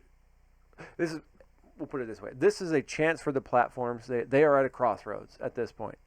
And it has become so blatantly obvious of what they did to suppress information from one of the oldest news outlets in our nation. They suppressed that for everyone to see. This is a crossroads now for them to make a decision about whether they can back that up and decide that, yes, this is what we as platforms are going to do. Right. Period. Give me regulation. Back the fuck off. Right now, everything we're doing is illegal. Fuck you. Or they're going to try to play ball, circumvent regulation, ask for forgiveness, and then try to carry on and do better, and go forth. But this is the reason it became so big, at least in my mind. So please, correct me after this if you don't believe this. But the reason why this is so much more important than anything else is because on a societal level now, I think the outrage alone has proven to us that these platforms and the way we communicate through social media is much more fundamental to most of us than I think we'd like to admit. Yeah. Right. The old argument, the libertarian-minded argument of falling back on, well, it's a private company, they can do what they want. A lot of people are having a hard time struggling with that right now, including myself, right? It's real hard to just fall back on that fundamental value and be like, yep, sorry. 18 months ago, I was saying that exact same thing. Like, well, fuck them, Yeah. If you do not believe at this point that a tech company like Google, Facebook, I want to say YouTube, but that's Google and shit. If the tech overlords, if you believe that they cannot sway the outcome of an election, this proves to you now that you're wrong. And that they absolutely have the power, whether or not they have or have not done it before, whether they've done it on purpose before. It is proven that they have the power to do it, and they are not afraid to do it. And that's what the senators from the Judiciary Committee were saying, Josh Hawley especially. I wouldn't go as far as he did. He said that they were like subverting the election or rigging the election. I wouldn't go that far. But you can move the I, needle. I don't think you can deny that they are attempting to influence the election when you are... whether or not it's true, right? Because we can't corroborate whether or not all of this information is totally factual. And there's supposed to be more and more coming out, by the way. The idea that this is possible could certainly change people's minds as who they're going to vote for. Way more than fucking Supreme Court justice, you know what I'm saying? Like whether or not Joe Biden and Hunter Biden have taken millions and millions of dollars from the Chinese Communist Party will change potentially could change a lot of people's minds. And the idea that they would try, and like you said, hold back that content from people being able to even share it with their friends is ludicrous. And we had mentioned the official federal accounts and stuff before. We mentioned it, but where that comes into play was to help circumvent the suppression of free speech on Twitter and Facebook. The House.gov website put a link to that story in their website via their accounts on said platforms. Yeah. Said platforms suspended those accounts. Kayleigh McEnany's actual press secretary account suspended for sharing that. I mean, and she had to take down that tweet egregious. before she was able to come back on Twitter. Egregious. Yeah. So if you don't think it's a problem now, and how deeply rooted in our politics social media truly is, this is a crystal clear black and white example of why it's so dangerous that these platforms essentially can control the overall thermostat on our rhetoric online. Because if the vast majority, essentially, social media platforms has become the new public square. A lot of people make this argument, which is why a lot of people are arguing for them to be classified as utility. And again, we can have the substantive argument and discussion about whether or not that's the right way to go or not. But at this point, you can't argue the power they have simply due to the fact that we're on there. The populace is on there. The populace speaks given whatever makeup the demographic is on said platform. The populace speaks, and so the platform reacts. Not a good way for democracies and republics to be run. Yeah. It's really not. It's a very dangerous way to do that, and this has got people, what would you say, Maggie Haberman from New York Times. New York Times. Yeah, she got in hot water because she shared the article. Yeah. You can't. And again, the First Amendment does not apply to a private company necessarily. They can do what they want. But we're being confronted with a serious situation here that we've all kind of been putting in the back of our minds. They can do what they want so long as they can prove that it violates their rules, you know what I'm saying? Yes. Their policy. But the real life implications of what is said on there have real life consequences. Yes. As we can see. And it would be better if it wasn't such a salacious story and there was a little bit more substance. It didn't matter so much, but well, maybe not even that it mattered so much, but if people didn't care so much, because that's the type of shit that even non-politically activated people care about. Like, there's a video of Hunter fucking the Democratic candidate's son smoking crack and having sex with a woman. Salacious. What? Exactly. What? Oh. Yeah. Lil Jon's blowing his mind. We're not gonna do that. I'm just gonna keep it going. We're gonna blow out the speakers doing that. Yeah, you just redlined. Fuck. God damn. That's right. Now I'm gonna go pee again. Oh. This has been bad, dude. I've been like, no, I can't do it. It's okay. It's 2 weeks. That's what it is. It's the 2 weeks. My bladder gets time. It has enough time to untrain from the multi-hour long conversations. Yeah. BRB. That's all right. We're switching to sports now. Sports! Okay. So, Colin's going to come back, and we're going to talk about fantasy last week because it was heartbreaking. I'm still doing pretty okay. We haven't really talked about fantasy this year. Sports have been hard to come by. It's been weird to come back into sports. But we're out here. I'm in a couple of different fantasy leagues. In the League of $700, which is the league that Colin is in, my wife is in. We're all together as 14 teams. I'm 4-1. Colin, fucker. And it's struggling out here. There obviously was... Not obviously, but there was no preseason this year. We talked about that when Larry was here. So there's been a lot of injuries this year in the NFL. People being unprepared. There's been some people coming out blaming the NFL. I think that that's kind of ludicrous, but neither here nor there. Last week, Dak Prescott, quarterback for Dallas Cowboys, compound fracture in his leg. Bone came through his skin, through a sock. Horrible. Had to be carted off the field. He is currently... That's disgusting. Dak I Prescott. hate when that happens. Yeah. Dak Prescott. Not on my team. Bone through the skin, through the sock. So he's out for the rest of the year. Yeah. He had to have surgery on his leg. That'll happen. He is currently playing on a franchise tag, and so he has no secured contracts after this, which is super unfortunate. Yeah. So it's horrible. There's been a lot of injuries this year. I was just saying that it's really bad. It's been rough, man. I think I've had Luckily, I have multiple injuries on my fantasy team, but luckily most of them have been questionable for a week or two and then come back. Yeah. But it's just, yeah. It almost seems like there's more and more every year, too. Well, Just this people are playing year has been hard. particularly bad because no preseason. That's made everything worse. Not having a preseason to warm up Yeah. to being prepared for a regular game. So that's because everybody's so much more fresh. Yeah. They haven't had more time to practice. Exactly. Get better. Yeah. Exactly. Yeah. So there's been a lot more injuries. It's of like really good players, of like top line players that are starters and stuff like that. So it's going to be interesting. We are Seahawks fans here. Obviously, it is bye week this week for the Seahawks. They're 5-0. Yep. Last I'm week, feeling that one, man. I'm missing Tyler Lockett. last week was a disgusting win. They did not deserve it, Sounded like it. but they got it. 1 point? And 1 point. 27-26. That's not the way that it should be done, especially against Minnesota. That's a terrible fucking team. Right. There's no reason for that shit. Good to see that the Seahawks are still playing to the level of their opponent. The motto for the Seahawks this year has been "Let Russ cook." Let Russ cook. Yep, that's been the motto. Okay. Let him go. Let him air it out. I mean, What's the he's record now? 5-0. 5-0. 5-0. Let Russ cook. He looks fucking good. Let he looks Russ cook. really good. It is bye week this week, like I said. So Yep. I'm playing this week. Next week they'll be back. It's good. It's a good time. good. I did tell all the people that I was 4-1 in You were? our fantasy league. Well, column. you were 4-0. Now you're 4-1. Do you want to tell them who my loss was to? It was to me. Yeah, It was, and it was a magical night because Drew Brees. Okay, so it really came down.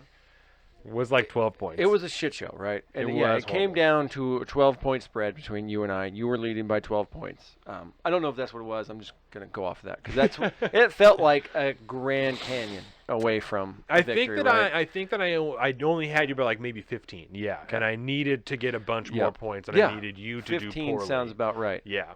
Because basically it came down to my quarterback versus your kicker Yes. at this point. And I needed my quarterback to do a nice, strong showing. And my quarterback is none other than the great and powerful Drew Brees. Great and powerful, Drew Right. Brees. Drew Brees has thrown up more than 20 points multiple times this season. He's still got it. Except for one game where he pulled in less than 2 digits. And it was like great game, bad game, 2 great games, because I got fucking Minshaw second as my backup. Again, he's my backup last year too. I'm pretty sure. But Minshaw's been solid, 20 plus most games, right? He's much better than I thought So he was going to be. I've played with that before where I'm like, maybe I'll play Minshaw, but no. And so I kept Drew Brees in there, and it came down to, Sunday came over, you're 15 up, and all we had was Monday. And I was like, all right, all I need is for Drew Brees not to just suck. Yeah. And he sucked, fantasy point-wise, through most of the entire game I'll say, until like, about at least the first half. until about maybe 3/4 away the third quarter. And then it just got stacking on stacking on stacking, and then your kicker is missing things and losing points, and then it was a nice walk home for me in the end. But Yeah, there for most of the game, we were talking shit because I was legit nervous. I was like, this is just my fucking fantasy luck. Always happens. I'm a surefire win, and my QB is going to shit the bed. But he didn't. Drew Brees pulled it out. The man deserves all the praise in the world. I'm in love with Drew Brees right now because he allowed me to crush your winning streak, undefeated, now defeated, and now I am up against none other than your fine wife, Miss Phillips. And she needs the win. So And she needs to win. Hopefully she beats your ass. But I don't know if you noticed this, but take a look at this. I decided Ooh, to that's close. change my team name and mascot Yes. to try to get some intimidation going on. So I changed That's to like funny. the Psycho Ski Mask. Yes. Dude in shoulder pads. And I changed my team name to the Neverwhere Murder Ballers instead of the North End Salty Dogs because scared? I'm here to play some murder ball. Are you scared? She's not scared. I told Colin to Yeah. prepare to get his dick stomped. Exactly. I just apologized to Carolina if he can't impregnate her this weekend. Because I got my dick stomped. That's how that's going to go. I hope not. You heard it here first. Because, compared to last year, my team's it's a lot better. You're doing I'm good. I'm doing okay. You're I'm holding doing my good. own. I'm not, there's no, you're by well and away the best in our division. But it's like a 3 or 4 way tie between second. You know how those goes early on. But I have gone in the overall projections from opening, in the overall standing projections. I went from last place to, I think, coming in 4th now. That's The good. projection-wise. So I'm We holding my only own. have 2 teams that are under 2 and 3.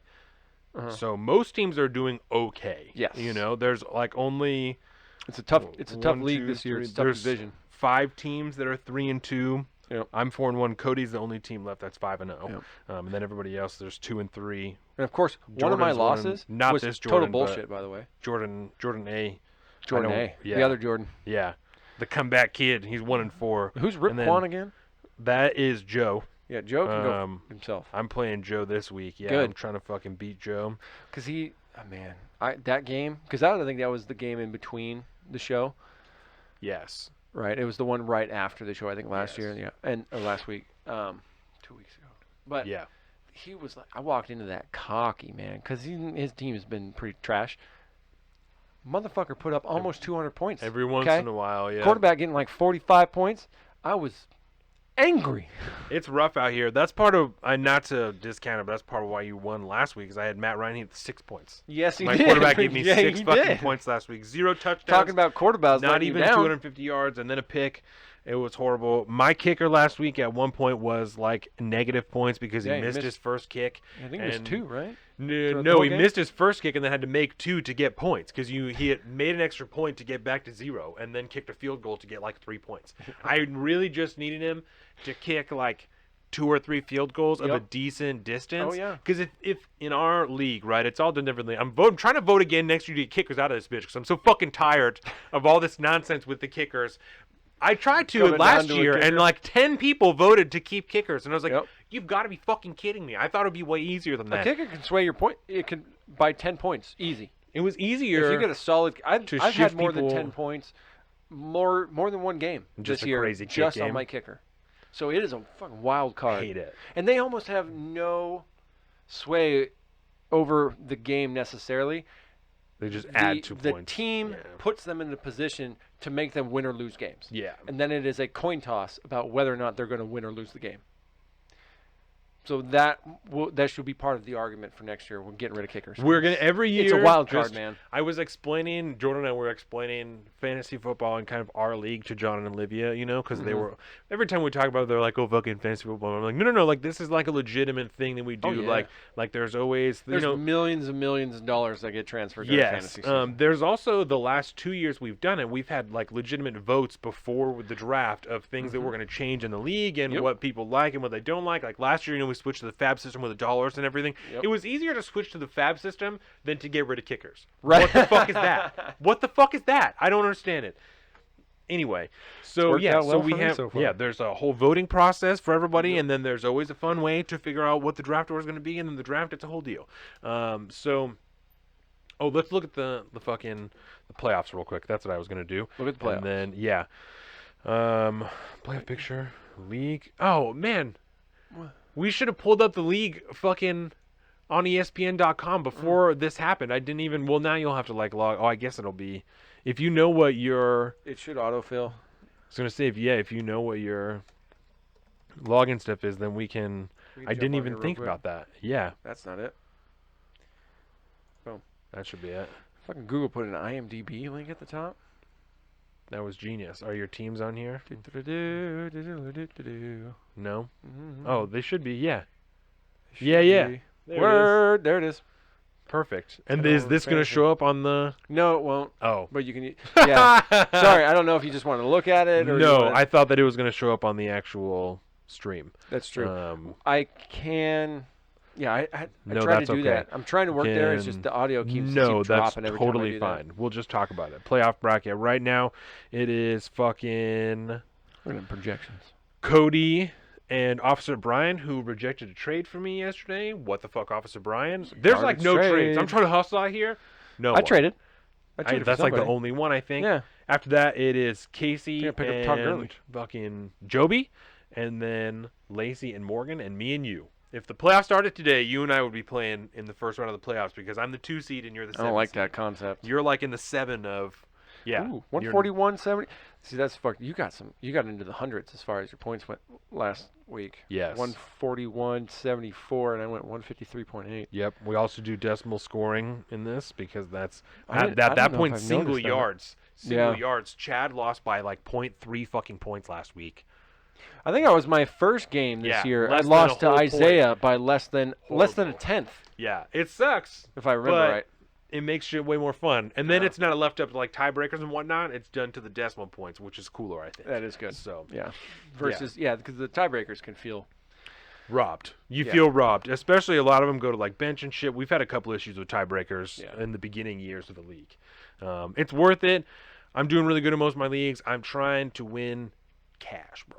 This one is 7. A bunch of my other ones are like 2 and 4. So I'm trying to walk out with like $1,300 this year in fantasy. That's what I'm trying to do. And then I'm going to buy something cool. I don't know what it's going to be, but I'm going to do something cool. Oh, I got a pending trade. Uh-oh. Receive Clyde Edwards and Cam Newton. Send Derrick Henry. Wait. Quarterback and a running back for a running back. Chad sent... No. I don't know who this is. What does it say? Oh, it is Chad. It's from Week Beatty. And Today, he's October offering 28th. you Clyde Edwards-Helaire. Yep, and Cam Newton. Send Derrick Henry. What is the current ranking of Derrick Henry right now? Click on him and see what his position ranking is. I'm like, Derrick Henry. I don't understand what's happening here. Position rank 14.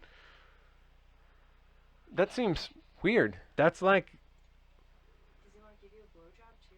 That's kind of what I'm okay, asking. so in my But that'll give me 3 personal quarterbacks. opinion. And no. 3 quarterbacks, I mean, yes, Clyde Edwards is the 12th. Here, I'm going to put this up on the screen. so Maybe you can he's see it. concerned. Okay, so So look at this real quick. There it is. let me tell you this. So there's- Le'Veon Bell. Cam Newton. Receive. Cam Newton. Yeah, okay, so... Although it still says New England, which is weird. That's Oh, yeah, 'cause wait. No, plays he for is on England. New England. Yeah. Sorry, I'm thinking. Okay, so yeah. I bet that Chad is concerned because Le'Veon Bell just got signed with the Chiefs, right? And Clyde Edwards-Helaire is the running back for the Chiefs. So I bet he's just concerned that Clyde Edwards-Helaire is going to not get as much production because Le'Veon Bell is there. What's going on here?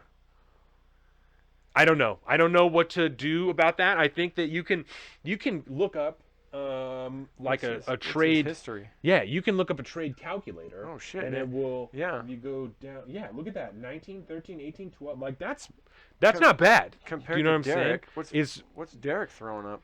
He's had some decent numbers. Yeah. So I mean 19, he has 27, higher you know. it's higher But it's a highs, little- lower lows. So yeah. I mean that's up to you. I don't know. That's crazy. I mean I wouldn't be that concerned that What's little Cam been doing this year? I haven't been following. he's been sick. Yeah. And so he missed some games, but he's doing pretty okay, you know. Yeah, that's a tough one. Shit, man. I got some shit to think about here. So yeah, so you can. There's a trade calculator that you can use. that Yeah, I I've use seen it on my pretty- app. I've never done it. No, there's a different one. Yeah, where it tells you like, if you this if you is- it shows, like, the Google levels of- here trade Interesting. fantasysp.com, and this is what the trade calculator looks like. Oh, Yes. Oh, and so so you can you plug it in enter the hardcore. names in, and then you analyze it, and it'll give you like a percentage. I would suggest using that. That's crazy. I'm extremely interested. That's wild that that just happened. Chad's extremely hard to trade with, so I'm surprised that that is what just happened. so yeah. So let's think about this, right? Because as far as I'm concerned, I'm worried now about the continuity of my team because he's offering another quarterback, and I already have two You definitely quarterbacks, don't right? need another quarterback. Right. But But so I'm you could try and counter with something else. Do you know what I'm saying? If there's something else that you need, I don't know if you need like wide receivers or some shit like that. The thing about it, right? because The thing, Cam Newton Derrick seems like Henry, good trade stock. I could pick him up and dangle him in front of someone else to get a Right. sick ass wide receiver or something. And the thing about Derrick Henry, right, is that he is 1,000% like a top 5 running back. He's been great. But it seems Clyde Edwards-Helaire seems to be like a top 7 running back. So that seems very.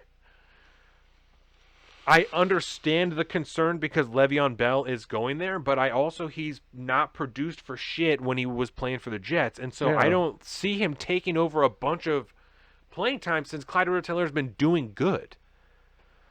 What's the?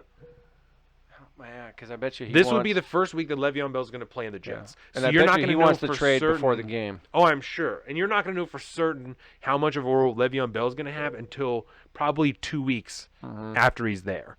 You know, he's only been there for a couple days. So if he plays this week, there's just going to be like learning the system, getting into it. Oh, yeah. Next week, you'll know for so his sure numbers what aren't going to be true this week. Yeah. Anyways. But then the allure of having that Cam Newton trade stock there, like, who wants a new quarterback? Give me a wide receiver. I honestly don't even know. Just dunk on Jordan this week. You should wait. We'll talk. We'll talk again at Morgan and Jake's house. Because I would love to get Morgan's input on this, right? As well as a What do fellow. you think about that? I'm not gonna help Colin for shit. Yeah. Oh right, you guys are okay. She's recusing herself this week. Yeah. I Just also remember, need to any switch positive move you make for me, you're kind of fucking on your wife. So just remember that. You gotta live with her, not me. I'll take an L for you, buddy. Let's it's okay. End the show. Let's just end the show. Let's get out of here. Let's do it. We're gonna pull a line. Yeah, 'cause thank you everybody for watching. Word. This obviously, if you're watching on YouTube, then thank you very much. YouTube at Salt of the Streets. If you're watching some of our clips on Instagram TV, Instagram at Salt of the Streets. Colin, you've been killing it. They've been fantastic. Yeah. So the people clips get on involved Instagram, in the comments too, which is nice. If you want to get in on the comments, people are talking. Comment, share, yeah, exactly. Especially on YouTube, we're getting lots of comments and questions and stuff on YouTube. So our boy Alex from we had him on the show. Yeah. Obviously, we talked with Larry earlier today. Larry's been on there. Yeah, so that's good. Yep. YouTube at Salt of the Streets, Instagram at Salt of the Streets, Facebook at Salt of the Streets. That's where we do the live shows. We have our own personal social media. I am at Salt of the Street on Twitter and at alpaca_Donovan on Instagram. He is at Big Red Offie on both of those things. You can find all of this on our website at saltofthestreets.com. I believe that is everything. It's almost 5 o'clock. Yeah, so we have everything, all of our money and stuff, all that shit is on there.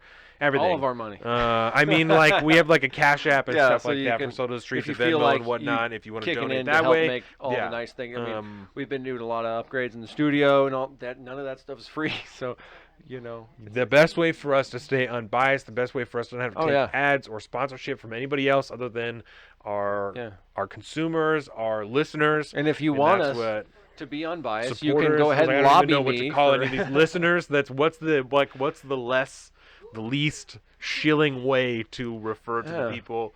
Listeners? That's Balls and Bellas. That's what I'm just kidding. That's not. We're not going to call them that. Jake said that a long time ago. Salty balls and Bellas. He said that. That's a Jake throwback. That's long my favorite. Ago. Yes. Is that it? Is there anything else that you want? Just a reminder that if you're going to catch next week or next show, Friday. in 2 weeks, will probably be Friday. Yep. So follow us on them socials. You'll get some updates. Register to vote and vote for the things that you care about and that you know about. Inform yourself. Listen here. Listen other places. Our sources are on the website. All of that stuff, the stuff that we listen to. All of it. Go find it. Do that stuff. Educate yourself. Do it. Hustle. With that, Colin, I was going to bring my nunchucks. My nunchucks. This was just nunchucks, right? I was going to bring my nunchucks, but I wasn't sure that she'd even know what they were. So I brought the AR instead. You can't mistake that. I have a good call. I'm like, yeah, I would have definitely brought gun to a nunchuck fight. Gun to a nunchuck fight. That sounds about right.